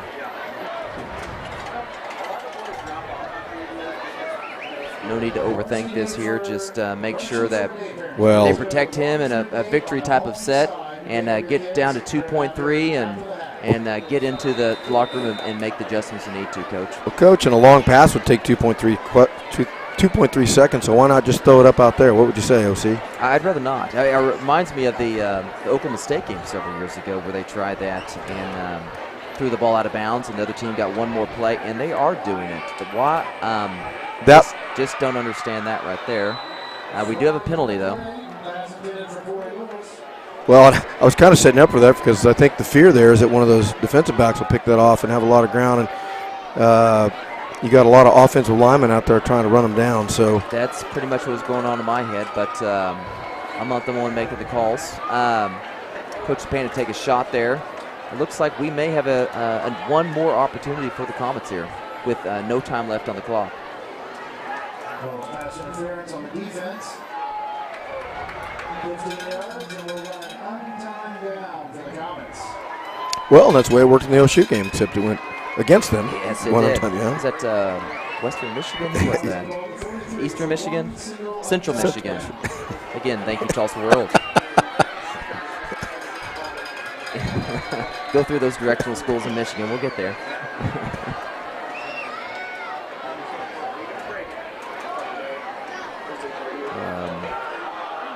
Wow, that could have been super dangerous right there.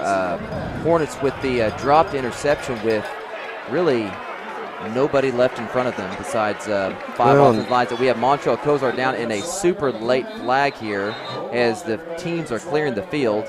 Well, and that's going to be a dead ball flag. I don't know what it is. If looks like they're talking to some of the Comet players. Could have been one of the Comets maybe had said something or the other way around. And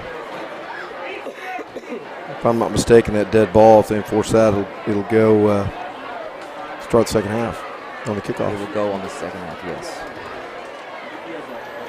Montreal is still down. Looked like a lower leg issue.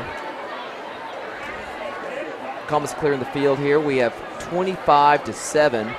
The Hornets on several explosive plays, taking the lead. Comets have put together a few drives, but not enough to match wits with the explosive speed of Brad Caleb's Booker T. Washington Hornets. Well, and I don't want to speculate on Montreal down there, but I know he's been on the field almost nonstop, playing both ways, and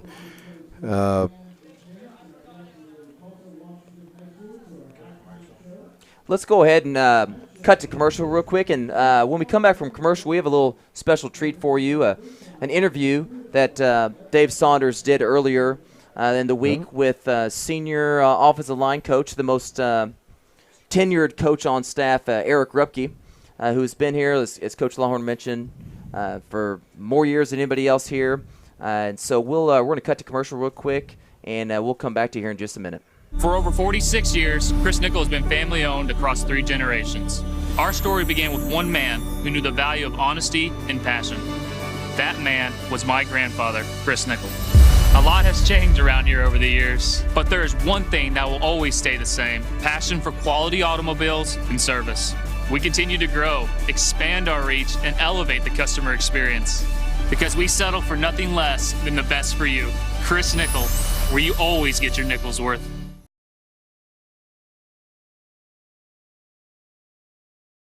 Very well-known coach here at Bishop Kelly, and that's Eric Rupke. Eric, welcome to Bishop Kelly. Thank you very much for having me.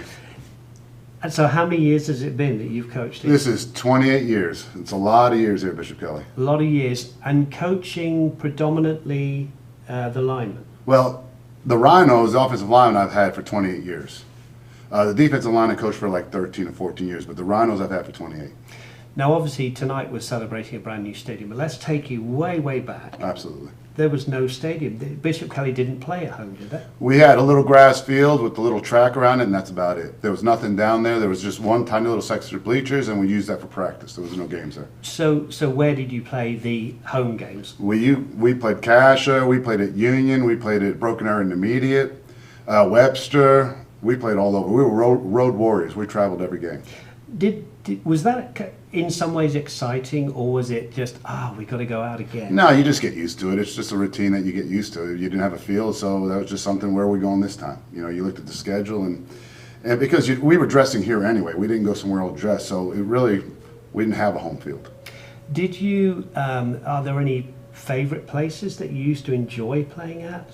Well, Union, I enjoyed that one time just because I played there, so just to go back for nostalgia reasons, I enjoyed that. We played at some junior high school fields, Broken Arrow Intermediate. We played there, which was kind of, and then we played at Jenks, and that was all right. But yeah, Cassia, I'd say, was the main one that we spent. So, Eric, over the years, tell us about some of the memorable games and players that stand out. Well, with all the years, there's been so many great games that have come through, so it's really hard to pick a bunch of them, but there's two right now that are standing out. Number one is, back for a while, you know, we were kind of a very average football team. We hadn't beat the teams we weren't supposed to beat. You know, we won the games we were supposed to win, but we hadn't turned the corner yet. And McAllister has always been a big rival of ours, and they came in the late 90s, and they were ranked number one. And we came out, and our kids played so hard, and then Joe Zink put the team on his back at the very end of the first half and scored a touchdown we weren't expecting to score. And we won that game, and that right there was basically kind of when we turned the corner to where we are now. You know, it kind of preceded everything else and led us to this moment where we are. Another game is just last year's McGinnis game. The playoff game was such a phenomenal game because of the highs and the lows. It was such a great game to coach in. It was also such a great game for the fans. I mean, the emotional high. That's why you get into the sport. It's because of that feeling. And I think those are two games that really stand out in my mind. So roll it forward to 1997. Mm-hmm. How excited were you and the other coaches to get our own field here, the Angelo Prassa field here? Well, right before we got the field, we got the workout facility and the facilities, and that was a big adjustment right there, having our own place just to locker out of. Before that, we were actually lockering for a while out of the art room. So we would locker there, and then before that, everything was down there, and then we had one locker room for all the boys down there in the boys' basketball locker room. That was the only place we had. So it was just great to have our own facility. So we'd go there and practice, everything was close there. And then the next step was the stadium, and that was very exciting. Can you remember the opening night? Oh yeah, we had special jerseys made for Angelo Prassa, white jersey with AP on there, and we opened up against the Glen Blue Warriors. And how did that go? It did not go well, but we were excited. And so, how much of a difference does that make then when you've got the facility that you can call your home? Was there a big transition there back in 1997? It was nice to not have to travel all the time. It really was nice to be able, you know, as coaches, to stay in your own little area, talk about the game, kind of rest up. But a little side note, after we got the stadium, as cool as that was, for me, one of the biggest adjustments was getting the turf. And the reason was, the logo in the middle of the field is one I had to paint all the time. So when we were on road games, I didn't have to paint that.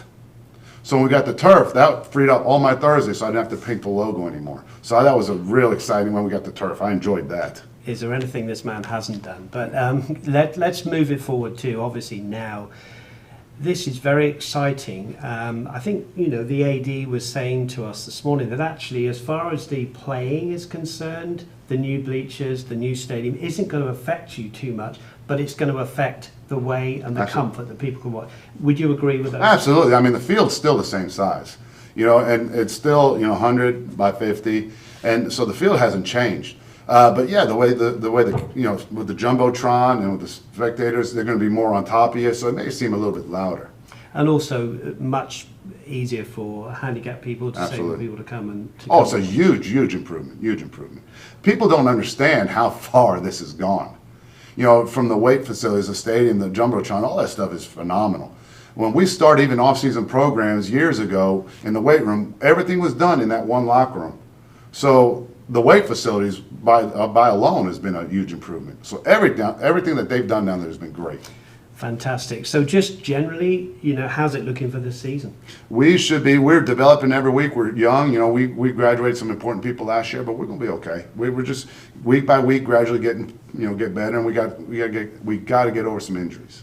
Well, thanks so much to Eric Rupke for coming in to speak to us here on BKTV. Check out the new stadium. The Angelo Prassa Memorial has been moved into a more prominent place.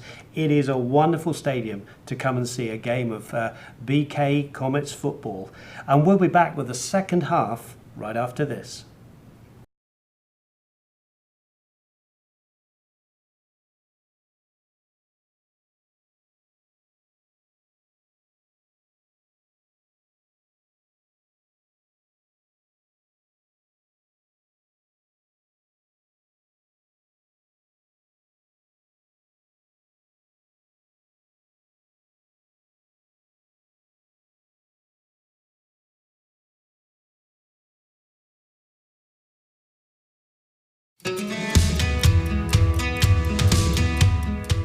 If you're a current 8th grade student in the greater Tulsa area, we would like to invite you to take the Bishop Kelly Placement Test.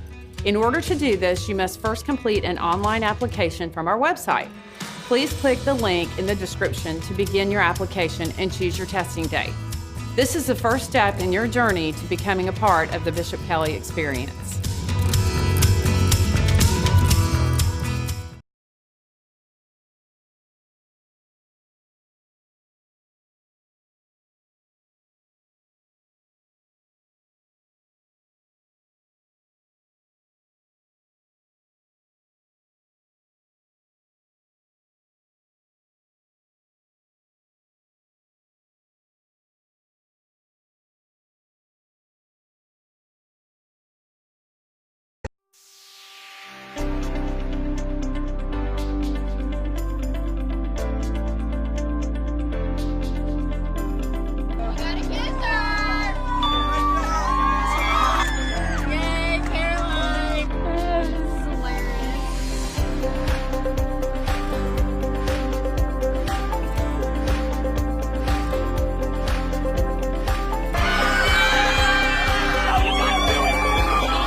Welcome back, Comet sports fans. Not the half that we had hoped for in the first half, as Coach Longhorn joins me back here in the booth.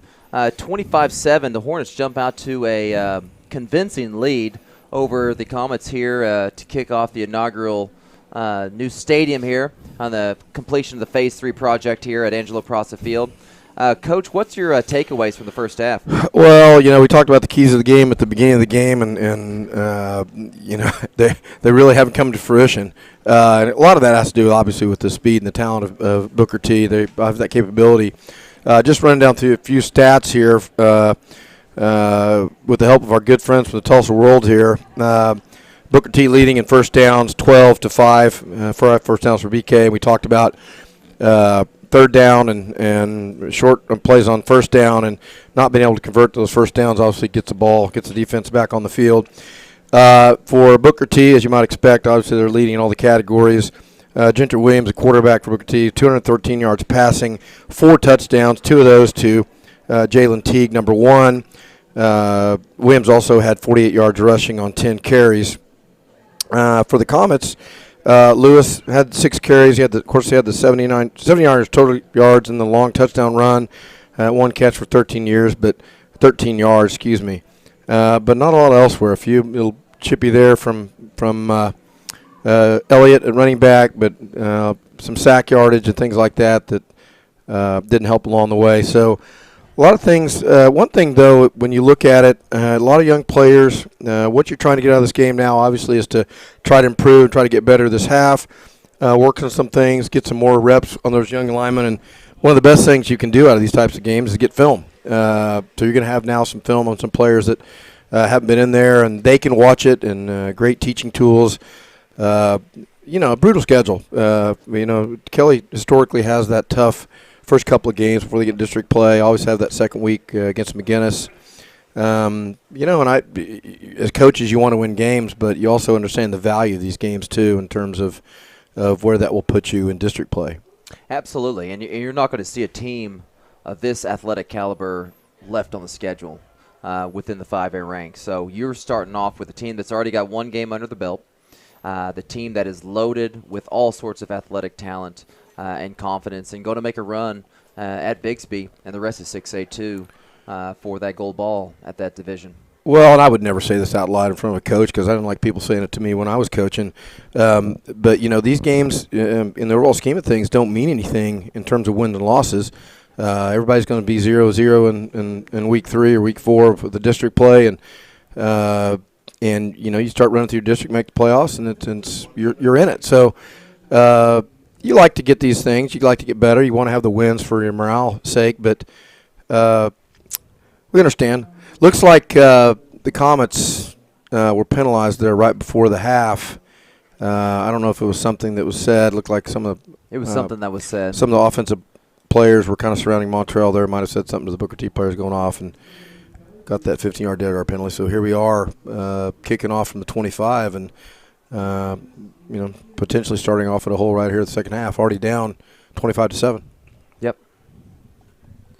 And from what I hear, it looks like we're probably not going to see Montreal the rest of the evening. So he will not we probably won't see him out there in the field, and look for his return maybe next week.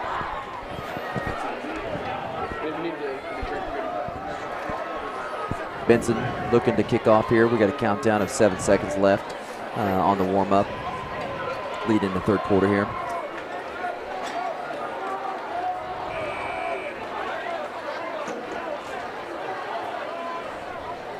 We have Jordan Drew on the return here. Single back there for Booker T.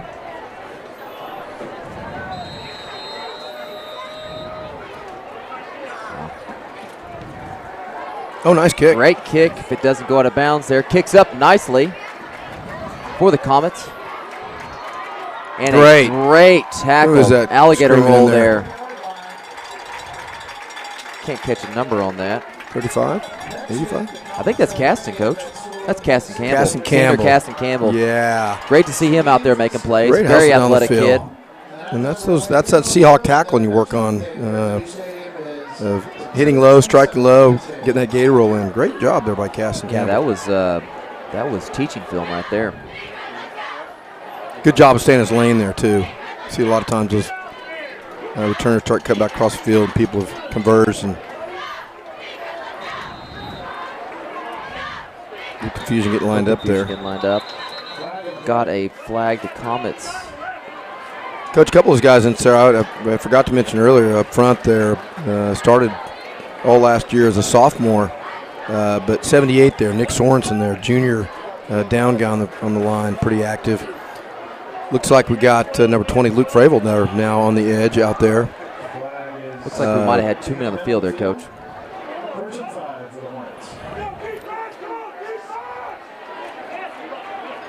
Trying to play with 12. Horns in 2x2 set, pistol. Well, check on the sideline. Not a bad plan, Coach.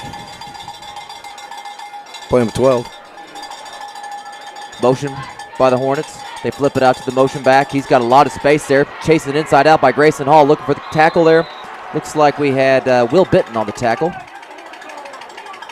And number 17, Eric Dudley as well.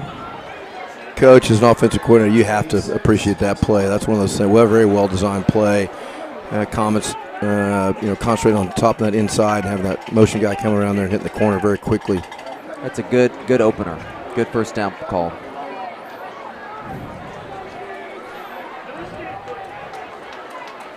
Look like they're going to throw the quick screen out there. They block him. A lot of Comets in the area, but man, they get upfield quickly for a gain of, let's call it 6.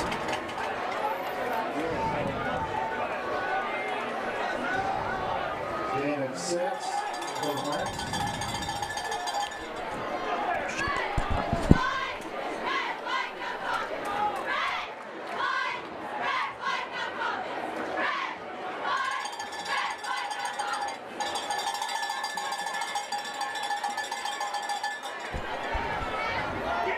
All right, here we are, return, and scrambles out of bounds for a big loss there, about a 6-yard loss for the Hornets. Little inside split, little inside blitz there by Goverick up the middle, and then good containment by Luke Fravel out there on the edge. Forced him out of bounds. Loss of 10 there. We got 3rd and 14. Kind of what you need to do to him is get him committed to doing something early. Let's see what they come up here. Looks like maybe they're 3 wide, 3 vertical here. Looking to the single side. They've got a guy open. His ball's a little underthrown. And another drop there by Mr. Hester. That's 2 drops for him. That ball was a little underthrown there by Mr. Williams. I think he had a step or 2 on Grayson, but still a catchable pass. Looks like the Horns are going to come out and punt here. Coach, I noticed there too, Stephen Collins in their corner on this side. Maybe going to some more of their senior players in the second half in coverage with some of the trouble in the first half in covering.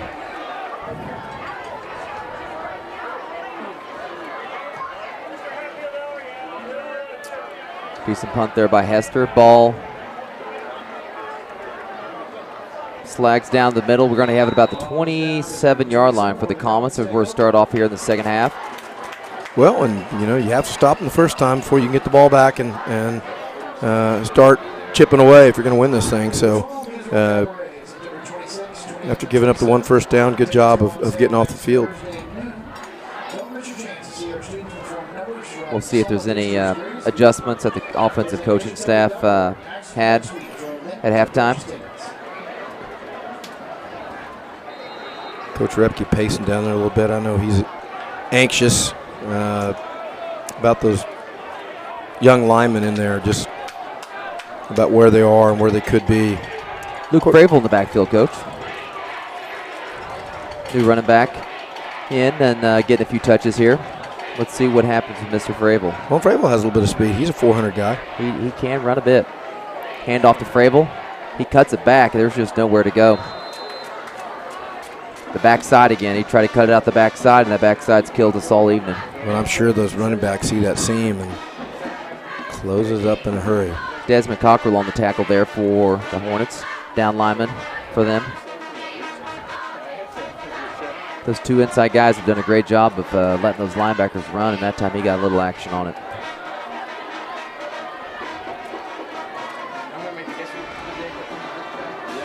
Trip set by the Comets to the near side.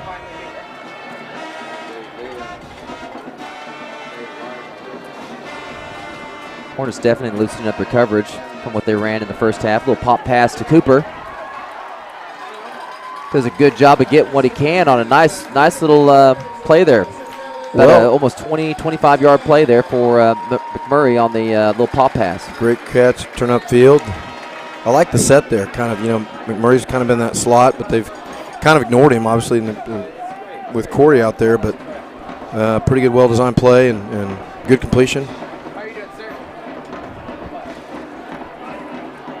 Dare I say Cooper looked a little bit faster? He did. Okay.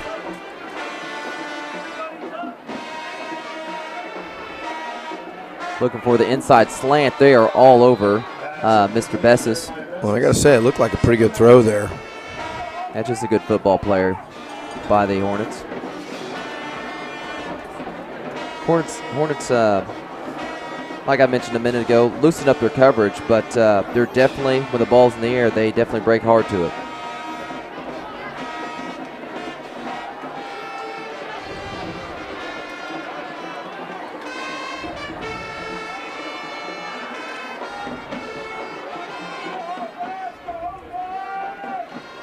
Vrabel still in the backfield. Offset to the left now from Collins.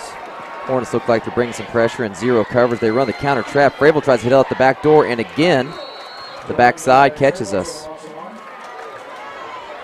Number 56 again for the Hornets. Jaden Brown had a nice play in the second quarter.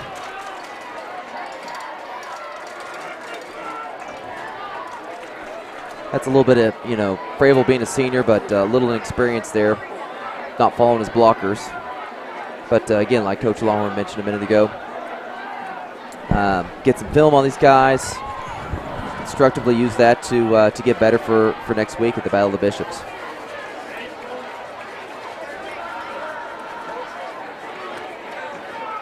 Almost running out of time here, trying to get everybody set up. They might have to burn a timeout here. They're going to have a delay of game. No, they get the ball off. Nowhere for Collins to go. They're all over before he can do anything with them. Big loss there of about 5 for the Comets. Stepped up there to avoid the first one there, but from the backside catching, there's just too many guys coming, and again, those young linemen are struggling a bit against that speed. Play's taking too long to get to develop too. They're on them before they can get going.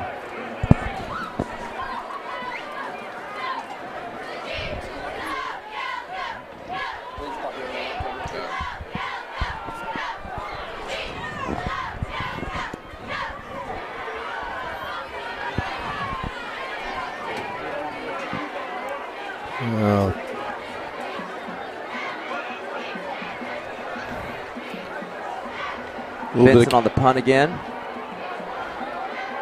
Kicks it off here to Mr. Hester, who is dangerously flirting with the ball.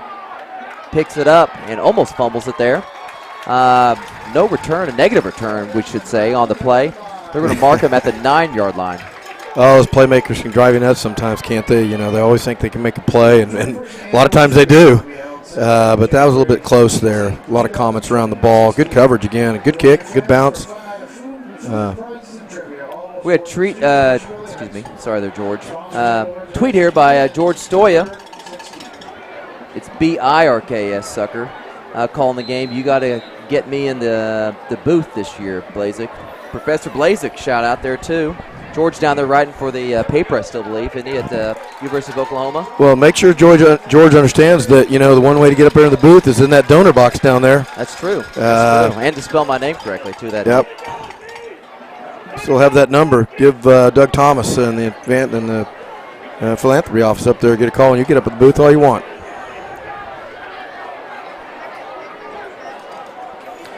George doing a good job down there at University of Oklahoma. Great kid. Good stop there on first down. Loss about 3.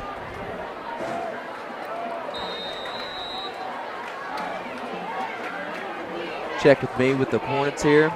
Let's see what they do backed up in their own end zone. Hand the ball off, and a nice play there, I believe, by Sorensen. No, he's still up and going. Good thing Hatfield did not give up on the play. Good initial push there.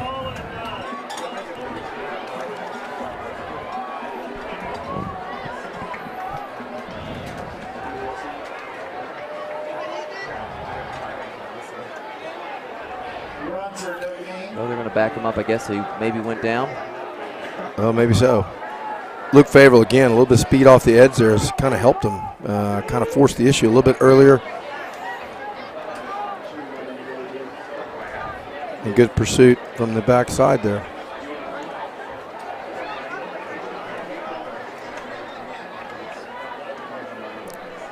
Deep pass down the far sideline, and Hester goes up, and they knock it away. Great job there by Grayson Hall, junior Grayson Hall, covering the Mizzou. Oh, they're calling it complete there. Okay. I thought it maybe came out there late, but they're going to say complete to J.J. Hester. Great coverage there by Grayson, though. Absolutely was good coverage. Again, that's one of those plays in a few years he's going to be talking to his boys about how he covered Mr. Hester.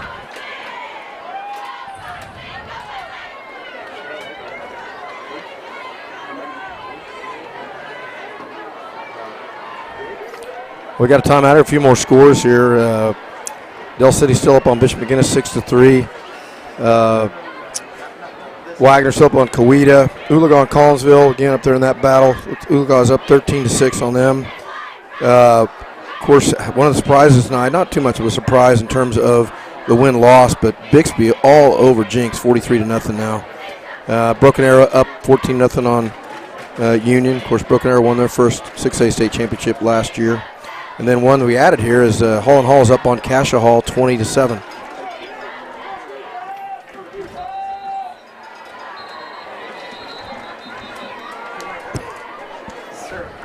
You mentioned Hester being the Mizzou commit.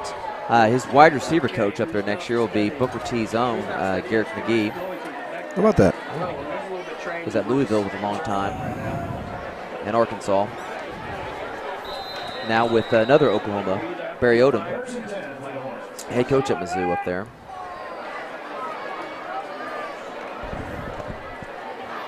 Quick handoff, Sorensen hit him in the backfield, and host of the Comets take him down for a 3-yard loss. Great surge. I love that pressure. Backers playing a little bit more downhill against the run. Is that Big Nagowski coming in on defense? That's Big Matt Nagowski coming in. Said he might play some defense. I've got him in class. I got to tell you, we probably talked a little more football this year or this week than marketing, but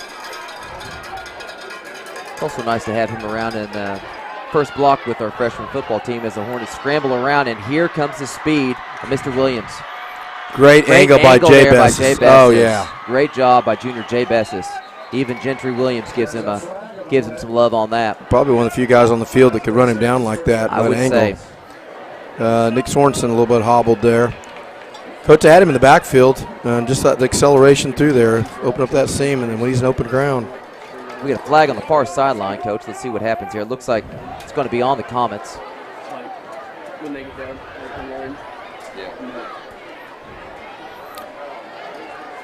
Oh, Dallas Keuchel in 1997. Oh. Dallas Keuchel would have been about in third grade in 1997. Well, he might have been good enough athlete to He play might out have been. here, He might have been. Dallas Keuchel, starting quarterback for Bishop Kelly Comets in 2005-2006 era. Appreciate the effort, though. Yes, Great thank job. you for Keep those putting coming something in out there, though. When in doubt, Dallas Keuchel. And if we don't get any more answers, you might win the big prize. Yes.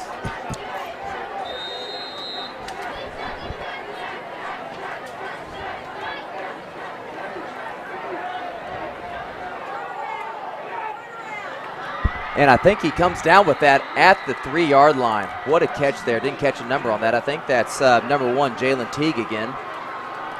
Yeah, it's just hard to defend. Big That's receivers and, tough to deal with. again, good coverage. And a very well thrown ball.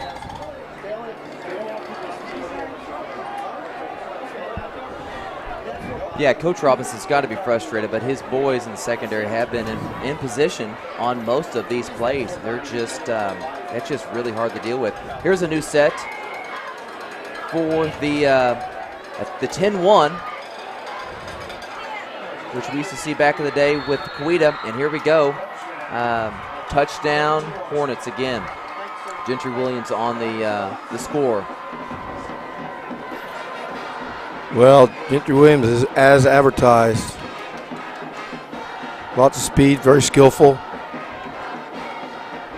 Do you remember Amos Cherry from Coweta? I absolutely He's do. on staff over there at Booker T, so I wonder if he's pulling into the Oh, old I bet he is. Coweta Tigers They're going to do playbook it again there. here. And here we go again.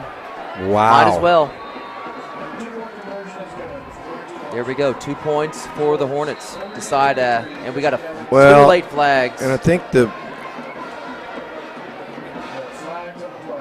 Comets need to keep a little composure here. Obviously frustrated. Looks like this one's going to go against Booker T.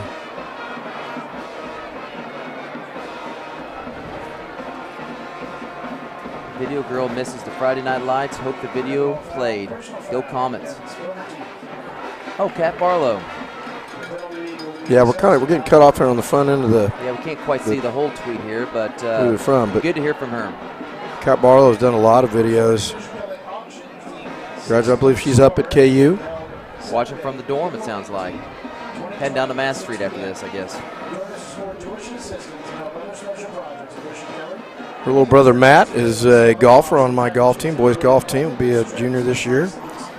Speaking of golf, I talked to Davis Woodliff, a senior from last year.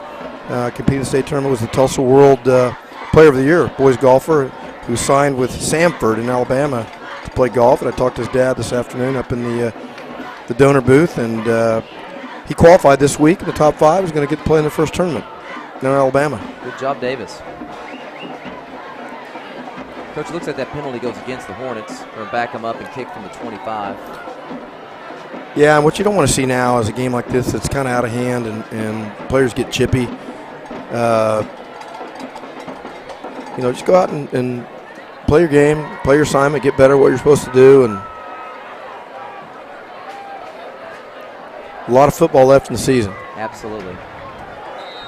It's a long, long season. It's not about just tonight. Well, one thing you don't want to do is personal fouls and get kicked out of a game where you're going to miss more than you're going to be suspended for a couple games. So, looked like Grayson Hall on the return there.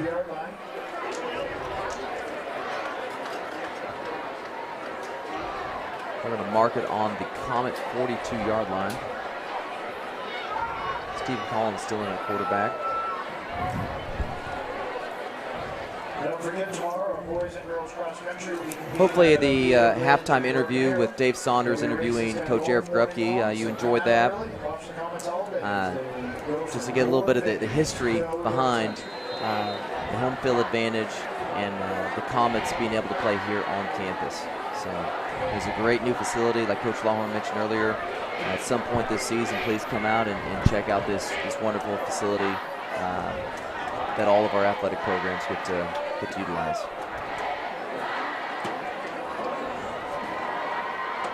We got sophomore Jake Rawlings in at running back, Coach. Our third running back we've seen tonight. Yeah, bigger kid.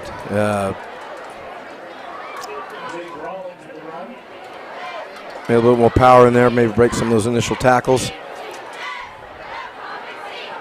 How about that? Another sophomore on the field. Another sophomore. No gain on the carry for Rawlings.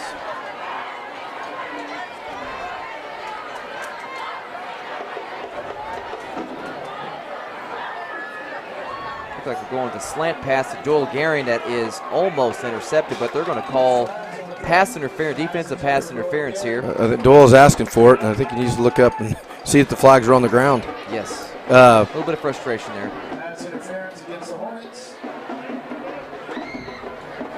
Doyle Garing next year will be playing baseball for the Air Force Academy. Yeah, tremendous athlete from a tremendous family. Got his little brother playing for us, Braden, playing for us on the freshman team this year. And his sister Addie having class right now and is a cross-country runner. A quality family moved in, I think, beginning of last year. Power play with Rawlings to the right side. He's got some space, and I think the turf monster might have caught him there a little bit, but a good run there for Jake Rawlings, a sophomore. Well, something different for those linemen up there in front for Booker T to look at. A little stronger runner, maybe a little thicker around the thighs. Yeah, good-looking kid there. 7-yard run there for Rawlings.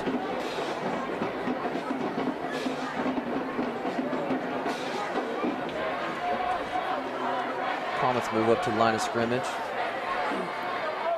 Good for Jake to get some carries this week again for the next few weeks. Another Power good play to hole. the backside cut, and another good carry. Looks like we're going to have a first down from my angle. Couple of good back-to-back plays right there. Good little drive here. I see Mom and Dad giving high fives up here in the stands. All right. Dylan Struble missing the Friday nights. Well, I'm glad Dylan's out there. He's probably in the library tonight taking a little bit of time out.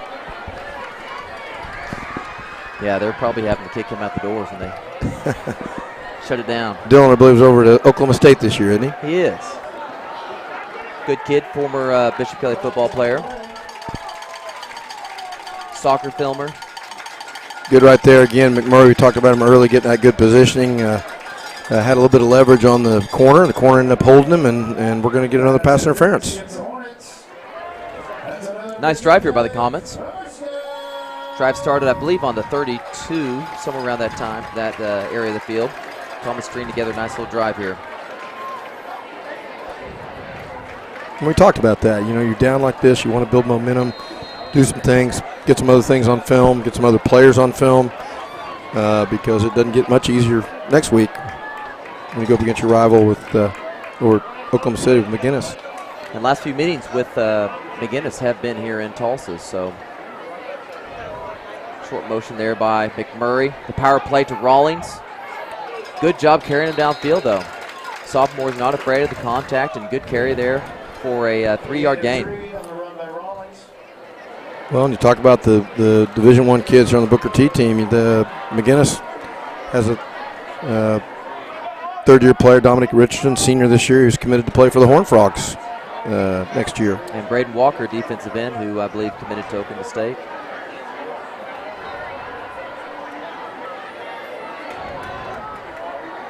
Rollins offset to the right side of Collins. Hands off to Rollins. He bounces, falling forward for a short gain of 2, but still falling forward. Well, Coach, and the offensive lines get a little positive push now, too. We have 3rd and 5 for the Comets on the Booker T 13.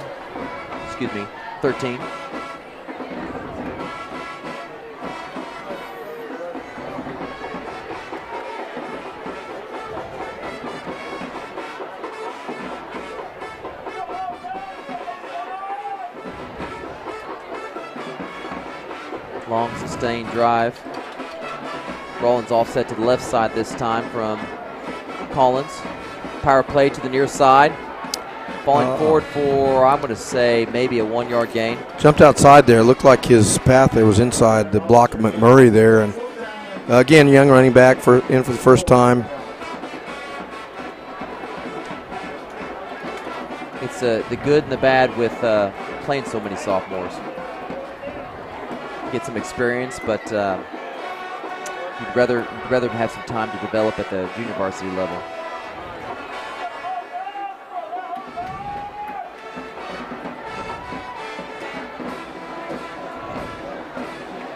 Got a number 22 in there, a tight end coach. I don't have a 22 on my roster. Well, again, with all those adjustments with the jerseys. The boot to McMurray. Had Hatfield in the back of the corner of the end zone, but we were looking to get the first down there. It's going to be close.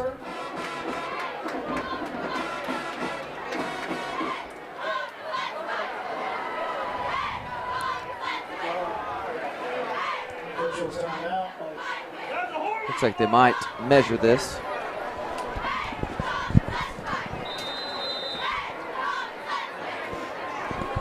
Timeout for a measurement.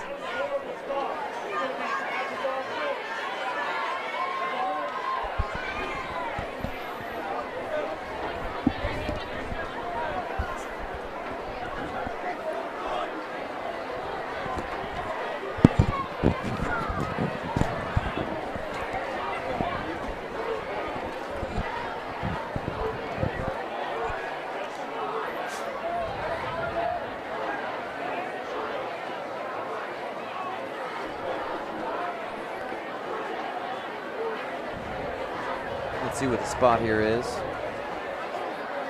going to be close.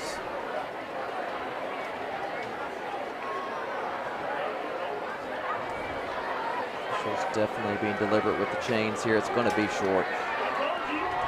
Just short, about the length, half the length of a football short. It's going to be Hornet ball on the on their own 8-yard line. So great drive there. Don't come away with anything, but some positive yardage, some first downs, some good carries for the new sophomore tailback Jake Rollins. Good positive drive there. Some good things. Of course, Rawlings got some carries there. The line looked like a little bit bigger push. You'd certainly would have punched that in, but again, something you can build off of. Yep.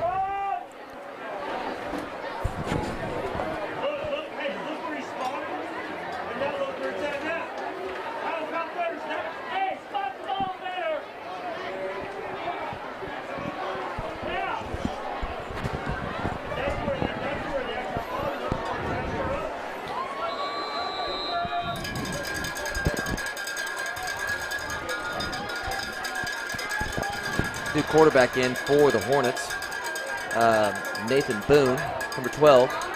Quick motion like the last first down play, and Hester, I believe, again jumped. He's ready. Coach, if I'm not mistaken, we're talking to Coach Caleb Burler, number 12. They're played last week against Little Rock as a freshman. Had to come in and spell or take the place of Williams, and kind of overwhelmed last week with that Little Rock team, but I'm sure he grew up in a hurry. Yeah, tough situation for a freshman to come in, opening game, week 0, come in and step in and fill the shoes of Gentry Williams. Oh, and then a bad snap, and he's running around for his life. He throws it forward. Oh my goodness. To Gentry Dalton, I believe, for, my goodness, what a wild play. For about a 15-yard gain there. With all that going on, I think the big 74 was downfield right there. Looked like it was downfield. Staying in the tempo set here. Yeah, that would have been a tough play to see if there was a lineman downfield. Hard for that to not be, but I guess there wasn't. Good heads-up play there by the freshman. Absolutely. Looking for the fade to the backside. He's got to step on him. That's just tough to deal with right there. Grayson is doing everything he can, playing good technique. Just a tough play to guard. Coach Stepana, got a flag on the sideline down here.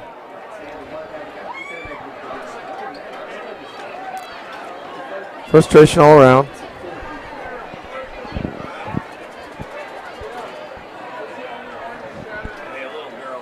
Again, the number 2 ranked 5A Comets. This is not what they expected here tonight. They knew they had a big task in front of them with the talent of this Booker T. Washington team.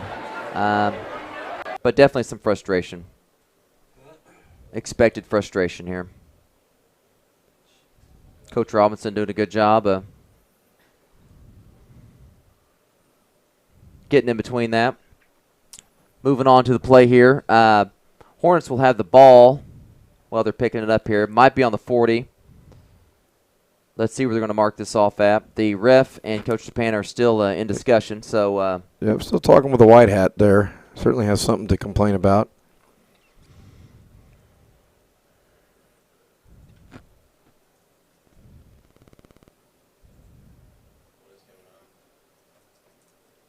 Good time to talk about some of those other coaches down there tonight. Obviously doing a good job for the Comets. Lane Fraley, we mentioned, is special teams coordinator.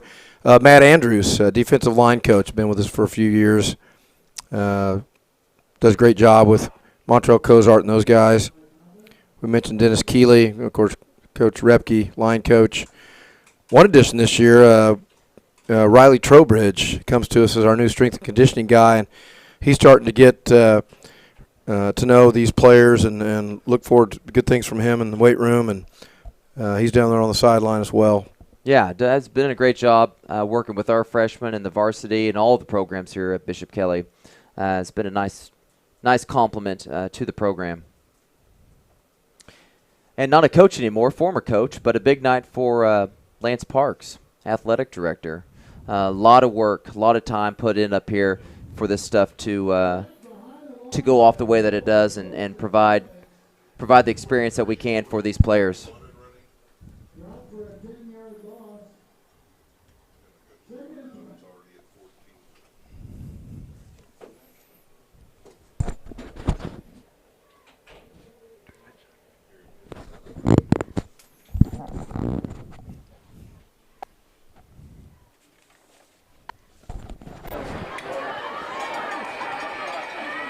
And there we go. As the quarter runs out, Hornets have the ball. 33-7. Hornets in command of the game. As we wrap up the third quarter here, we'll remind you guys, if you haven't had a chance to think about that trivia question, looking for the name of the quarterback, the quarterback who was leading the team in 1997 when the Angelo Prassa Stadium first opened. Who's that quarterback? And while we're here, tweet those answers. Send those tweets at us. Let's cut to a quick commercial here and a word from our sponsor.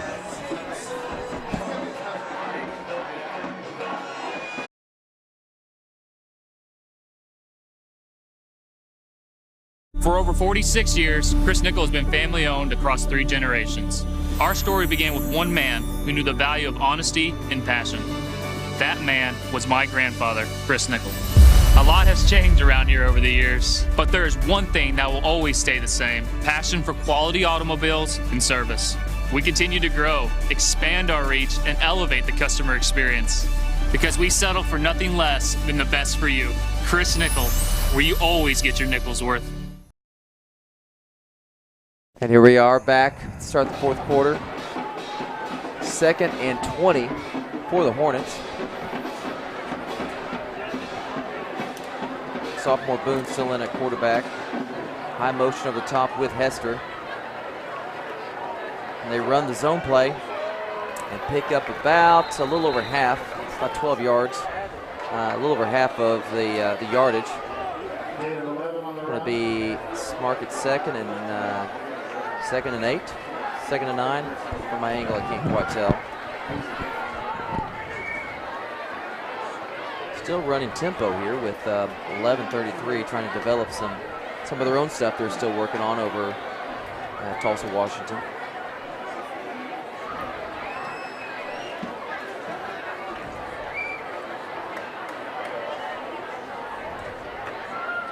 Hornets stepping back to pass, looking downfield, quarterback scrambles.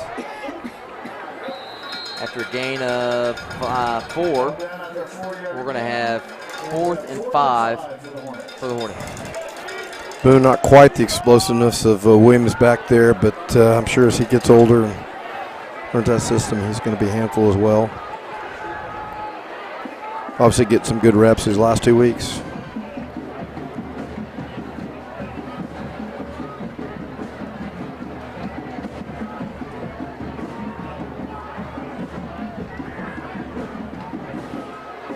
Going to go for it here on 4th down. They run the boot play. They got it wide open, and he overthrows him, but he caught, I believe. No catch. Ball hits the ground. Had him open. Just didn't quite get his feet settled up there and had him open. A little break by that ball hitting the ground. That might have been the cherry on top tonight. Just kind of emphasizes the way the game has kind of gone.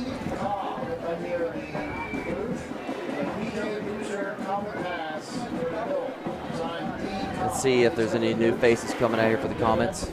Saw Coach Repke in there talking to some more linemen a little while ago. We'll see if they have about to rotate in there. Looks like McMurray's coming back out. Cash Hudson, the sophomore at center, 77 there. Collins still in at quarterback. Garing's still out here at split end. Sophomore Rawlings, 2nd series in at running back.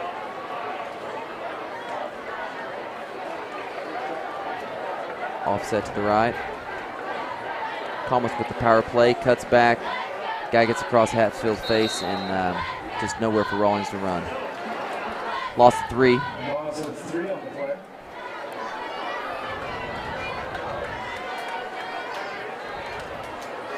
Couple of new numbers in the line. I wonder if maybe Heltzel's not in there. 72.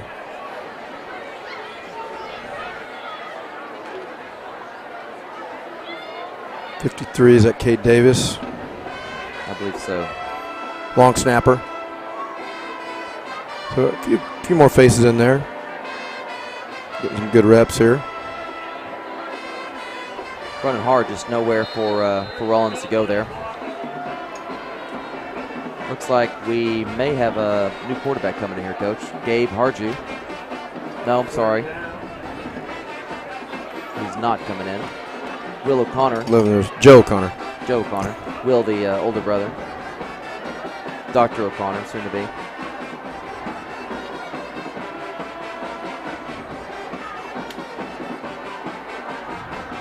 I know when we were reading through things for the 1997 home field advantage of establishing a field here on campus, his dad's name was one of the influencing factors of fundraising and getting this here.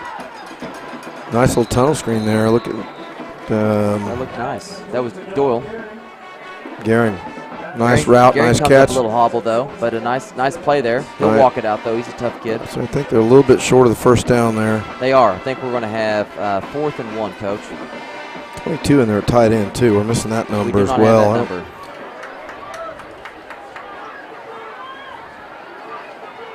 Again, we apologize for the numbers we're not getting on the air here. They were shuffling jerseys late last night, I know, with these black jerseys and some of the position changes. So there's a few of them that just aren't on our roster here as correct numbers. We go with the little quarterback sneak here. Looks like they're going to mark it a yard past it, so they're going to get the first down. Comet first down. Class President Joe O'Connor back on the field there. Jay Bessis, Junior Jay Bessis.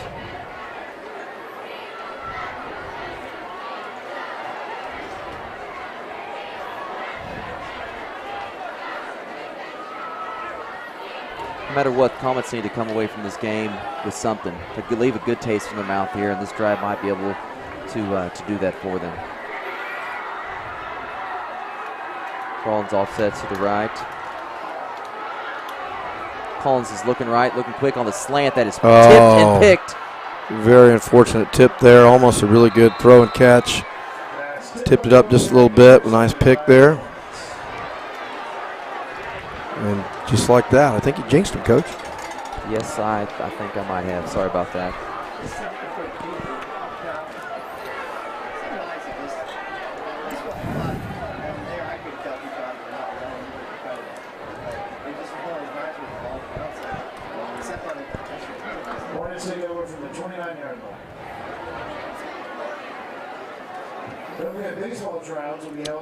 Bishop McGinnis jumped back up on Dell City now, up 17-14 late in that game. Sounds like a good game. Next opponent for Bishop Kelly next week in Oklahoma City. And just a reminder, we will not be on the air next week for the Battle of the Bishops. Hope you can join us down there. I know that that's a lateral there. That's a live ball. It goes out of gut, still in bounds. We got Comet ball. Oh, and can't tell there. Coach Keeley on it. I think Comets had the ball. Came over on our sideline. I have a hard time believing that didn't fall out of bounds, but boy. That is incredible. I think Coach Keeley might have kicked that. He might have. Good play by Coach Keeley there. Might have Coach Andy kind of distract the officials and keep it in. Old baseball guy, so you know he's sneaky. Oh, he's sneaky, yeah. Let's check it. What does he have, some sandpaper in that Yeah, pine tar. Pine tar. What were you saying now, Coach? Before that play? Maybe about the McGinnis? Oh, yeah. We're not going to be on the air, but I know that Bishop McGinnis typically has a TV channel as well. You might check that, and I'm sure it'll be posted on our website. So if you're not able to go to Oklahoma City, I hope you can go with us. But if you're not, it will be on the air somewhere. I'm fairly confident. If not, you can always follow it on social media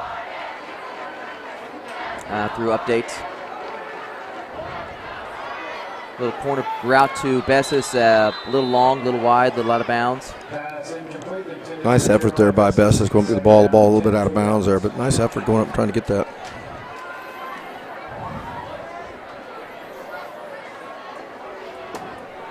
Coach, a score late that we kind of missed out on. Ada, one of our district opponents, is up 7-0 on Ardmore.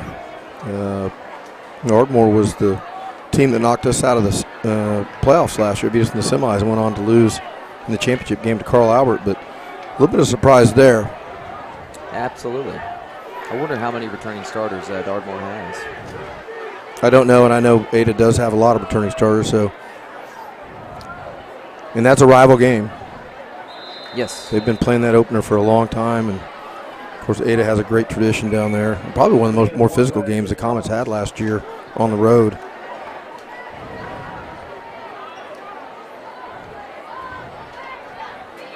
Rawlings on the carry there again. Short gain of 1. It's like Collinsville scored to kind of make it a little bit closer. Now down 13-12 to Oologah, and that big rivalry up there.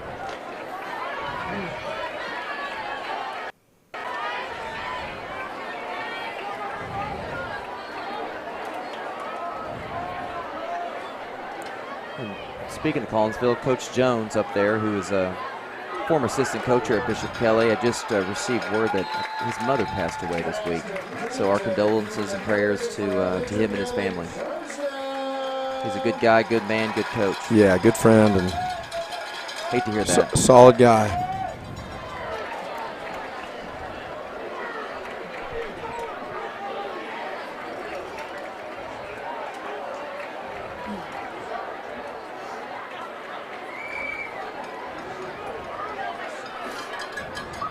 His tight end from last year, top recruit for Oklahoma State, unfortunately, I heard out due to injury as well this season. Blew out his ACL a week or 2 ago.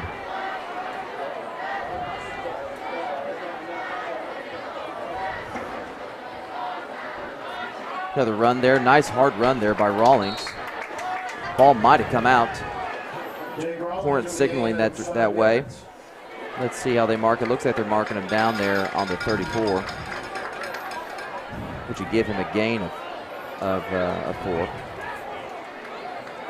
We're going to have 2nd and 6 for the Comets with 6:07 left in this final quarter. Still a lot of people here in the crowd, though, Coach. Well, enjoying those seat backs. Yeah, absolutely. Actually, a nice night and beautiful stadium, and hey, it's football season. It is. Home opener here, and people ready to get back into it.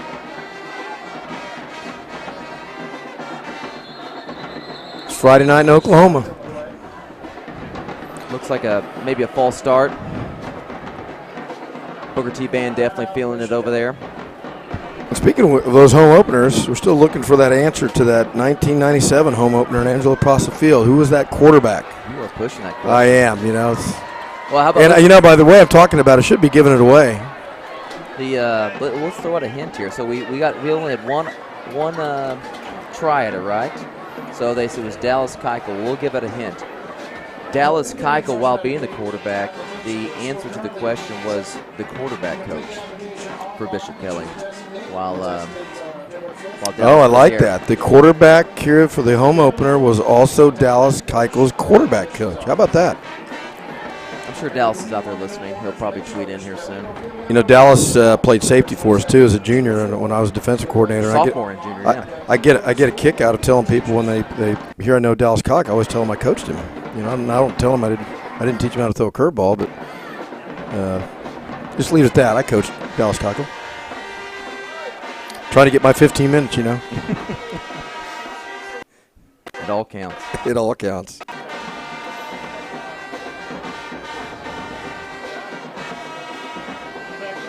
Of course, our assistant, Jeff Scardino, classmate of Dallas Keuchel's, one of those baseball championship teams, helping us coach freshmen. Mizzou grad, finished his career at Mizzou. Collins on the sack there. And the head baseball coach here at Bishop Kelly now. That's right. He was out on the field earlier with Liam, his son.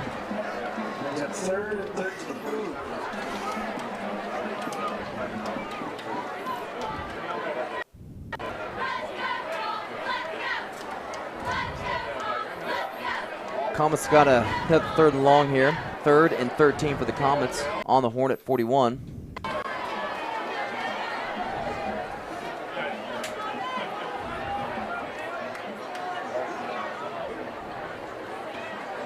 counter to Rollins with big hole, and he is going to be super close to a first down. I think he's going to be just short, maybe about a yard short, but a nice run there by the sophomore. Comes up a little gimpy, but it kind of feels good to get a little bit of that. Short here. Sophomore. Short yard. Let's go see if they go back to that quarterback sneak again here. Yeah. Jake Rawlings is running hard. Like I said, he's getting a little bit of a push from his offensive line. I'm sure there's a few guys in there, new players for Booker T as well, but solid plays. You feel like you're doing your job and getting your position there, and Rawlings is running really, really hard. So positives. Yeah, good lean, and I got him to jump. There you go. Yeah, but you're right. I mean, positives for Mr. Rawlings, running with good pad level, and he's falling forward. That's always a good sign that the running back's falling forward.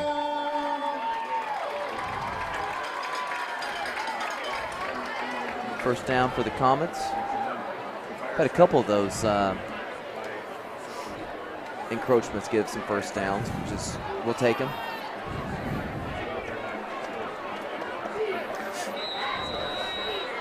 Moving forward, always moving forward.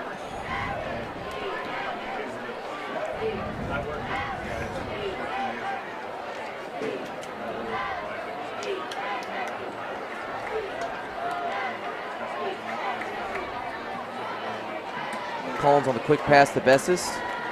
Does a good job of going down and protecting the football. About a 4-yard gain, I think. We're going to have a flag. A late hit on Collins.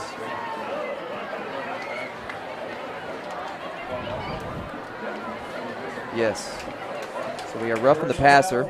Steven looks fine, but roughing the passer. It's going to give the Comets another first down. Booker T still playing hard.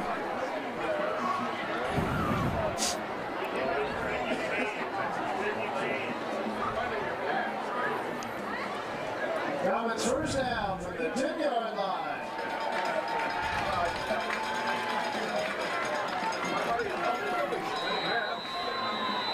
Looking a little bit ahead to Booker T here. They've got that district game looming about mid-season with Bixby in their district in 6A2. And, of course, Bixby tonight all over Jinx. So that ought to be a good one.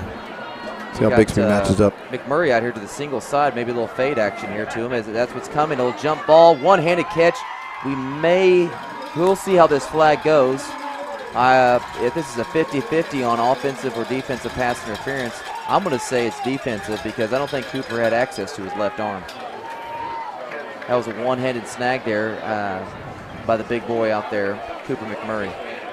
Yeah, great. Good throw. Good throw and good play. And that's one of those isolations with McMurray like we saw several times last year. Mm-hmm. Good throw. You're running down the schedule there, Coach, for first district game for Booker T. Who were you saying was the first district game? I don't know who the first one is, but I know that. I just said that. Bartlesville, yeah. I think Coach Caleb did say that.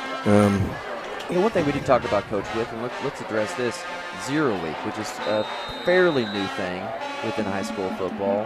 And Coach kind of had some interesting, Coach Caleb, since they had that, they're kind of utilizing that 0 week. It's an interesting take on that. What do you have to say about that? Well, the biggest positive, I think every coach to a man will say the same thing Coach Caleb did, which is, you're ready anyway. You think you're ready. You don't have to worry about that second scrimmage. But more importantly is you get that 0 week. They're going to play this week. They're going to play next week. And then they're going to get a week off before they start district play. And I think that's why coaches mostly prefer it. That's certainly one of the biggest pros. Different philosophy, coaching philosophies. I know Coach Tapana and a lot of coaches like him kind of see it the other way in terms of, you'd rather have another week to prepare to get the season started. In 0 week, you've got to use your special teams. You might need a little bit more time with that. So it's just different philosophies. Like I said, I think the number one reason, as was Coach Caleb's, is they like having that time off. They feel like they're ready anyway. Now, one thing he did say, and he kind of laughed, he said, it's awesome to play that 0 week, but, when you go on the road and play some of the opponents they have, like this North Little Rock team, which I think was ranked number 1 in Arkansas, with the freshman quarterback. Yeah, with a freshman quarterback, you draw that opponent, and you run the risk of, injuries and things like that, maybe not being quite as prepared. But they've done that for the last couple of weeks. It's worked out for them. And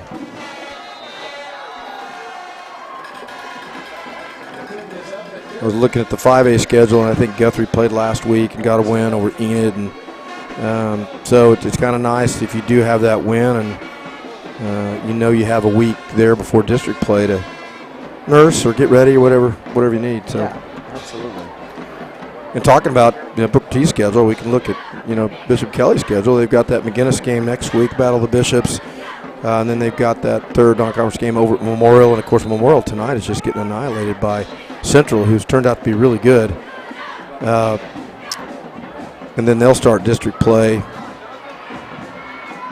In fact, they've got a little Tulsa Public School gauntlet here right off the bat. They've got that Memorial game, and then they're home against Hale, and they go back over to the Fortune to take on Edison, which I think by most accounts has been picked to be right there with Bishop Kelly, that first, second, third position in district, making the playoffs with their great running back. Recent Nebraska. Yep. Savion, yep.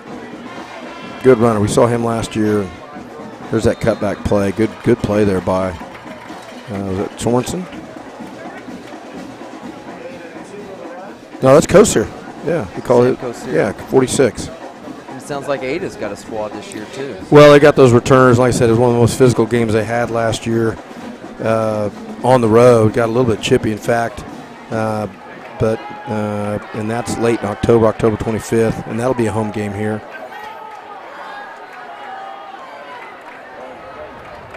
Looks to me like Booker T doesn't have enough on the line of scrimmage here, but we'll see if they call it. Looks like they're not calling it. Stretch play to the near side.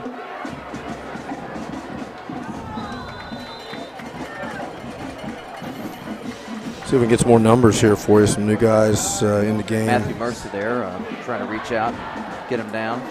JT Horton, another sophomore this year, 18, running down from the backside there. Dominic Griggs out there as well at the near corner. Let's see, I think he might be one of the first Griggs we've had here at Bishop Kelly, isn't it? I forget if it's 1 or 50. I think he's number 4. He's number 4 that's come through, I believe. Yes, man. Played football and had a couple of daughters in class. Big family, good Catholic family, great family. I think his dad saw his dad walking out of his camera. Right? I always kid his dad. His dad's always, I think he worked for one of the networks here in town and photography. And I always kidded him. He was down there on the sidelines where we're coaching his freshman kids, and I think he just uses it to get on the sideline. I'm not sure he has film. There's no film in the. Yeah. Let's just say I've never seen a highlight film, so hey, if you could do it, Yeah, I think it's good. Are we sure he works for him? I don't know. That's a good question. Might have picked it up at a pawn shop. Now he does. He's a photojournalist for KJRH, I believe.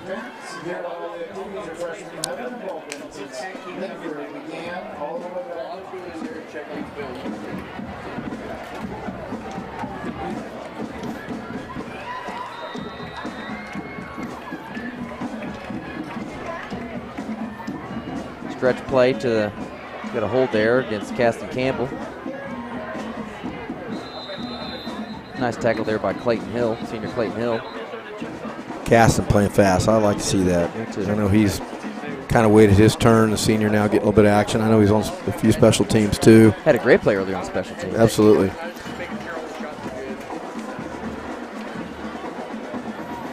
think we have Huber on the field as well. I think I see Jake Huber out there.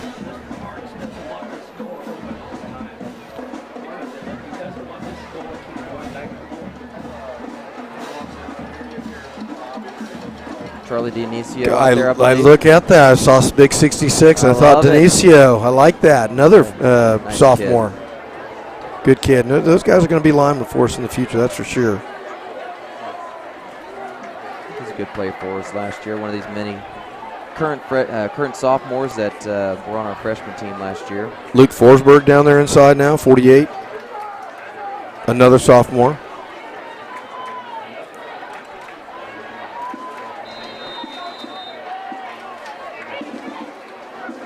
Oh, they're going to kneel it out now. All right. I don't know if the linemen realize that, but Looks like Booker T is going to kneel it out. That was kind of interesting there. That was. Well, we're getting under a minute and a half here, and it's probably about time to address that trivia question. Or do you want to carry over to the Hale game in 4 weeks? I say we just carry it over, Coach. Let's just carry it over. Well, you know, we're not even getting participation.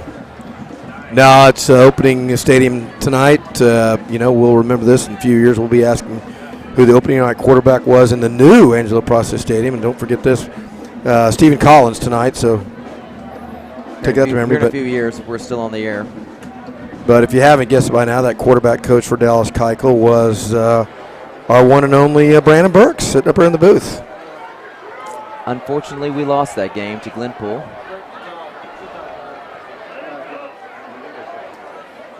Did you play quarterback the next week? I did, actually. Okay, well, so they gave you another one. They did. We won that one against Silent Springs. Good memories always. I know that these guys out here, they'll remember this game, but as well. But you always remember the memories of playing football. That's for sure. Oklahoma Friday night, as we mentioned.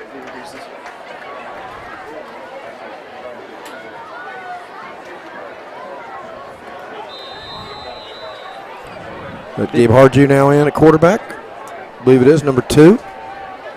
Who's behind him there at running back? I think looks like Horton to me.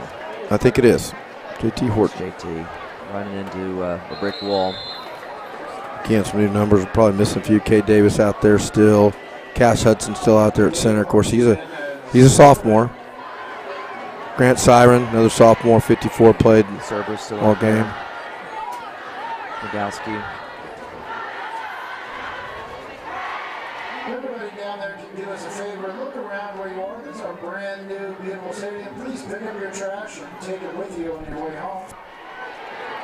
Well, put it in the trash cans.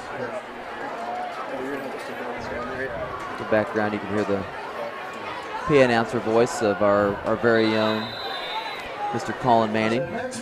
Teaches right across the hallway from me. Number 9 out there at receiver, was that Dominique? A little slant route there. Yeah, it was. With 8 seconds left in the game now, the clock stops on that.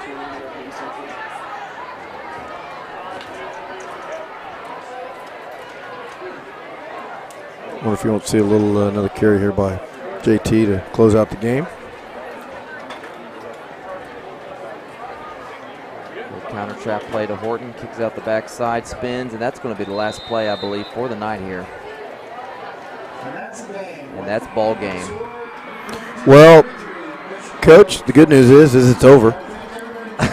I don't mean that in a funny way. Really, is that it's over and the healing begins, right? Yes, in many ways. Well, again, it's a bad defeat. I know they had high expectations coming in. There's a lot of injuries. They've got a lot of players they've got to get back on the line and in the skill positions. Doesn't get any easier next week, as we talked about Bishop McGuinness, but you got to look at the positives. A lot of guys got experience tonight, and as we coaches know, it's very valuable film. These kids will see it, and the coaches will see it, and they'll get things corrected and figure out what they can do and move on. Yeah, we'll come back in late October, early November, and these two teams could look completely different. Well, and this has no bearing on playoff ramifications. I know that, gosh, the Tulsa World's going to probably drop us in the rankings next week. But, the rankings are not very valuable in high school football, that's for sure. It's good stuff for readers, and I love it, but it's all about district play and making those playoffs and making a run there, and we'll get better. Absolutely. And number one thing come out of this, like you say, get some good film, get a lot of young guys, their first varsity play, and we need to get some guys healthy and get this thing going. So they will. They got a good, experienced team, well-coached team. They stick together. It's going to be a good season. One night does not make a season. Yeah, there's flashes. You saw the long run by Corey. They've had some holes and really some great pursuit on defense. Just as speed caught up with them today, and the Booker T's. You're going to hear about them a little bit more this season, and those players for a lot of years to come. You will. You'll see some of those guys playing on Saturdays. Coach Caleb down there, I see, giving a hug to Lance Parks. Of course, Lance Parks, now our athletic director, was on our coaching staff back when Coach Caleb came through. That's right, 2004. Dallas Keuchel was, so we're going to Dallas Keuchel night. That's right. Starting free safety that year, backup quarterback. We, what was that, a quarterfinal loss to down at Lawton Mac. Down at Lawton Mac, whew. Yes. Long trip to go meet good athletes there, too. Yes. Coach, I think we scored 7 points that night. Do you remember who scored that, if you want trivia questions? Oh, man, I'd have to think about that. Screen pass to one Jeff Scardino. Jeff Scardino, yep. I remember that now. Our assistant coach and baseball coach here. Number 7, started free safety and or weak side safety and then tailback. There's the memories. A little somber walk here by the fans walking out. I know they feel probably just as bad about it as the team does. But you know what? There'll probably be a bunch of them get in the cars and drive down to Oklahoma City next week for the Battle of the Bishops. And it's a new week. It's a new week. It's a new week. Well, to wrap this up, thank you for joining us here at the new and improved Angelo Prassa Field as Phase 3 has been completed. And, again, the Comets fall to the Booker T. Washington Hornets in a tough one, 33-7. 33-14, excuse me. So tough one for the Comets, but stick with them. And it's going to be a great season. So thank you for joining us. For Coach Sean Lawhorn, I'm Brandon Burke signing off here at Angelo Prassa Field.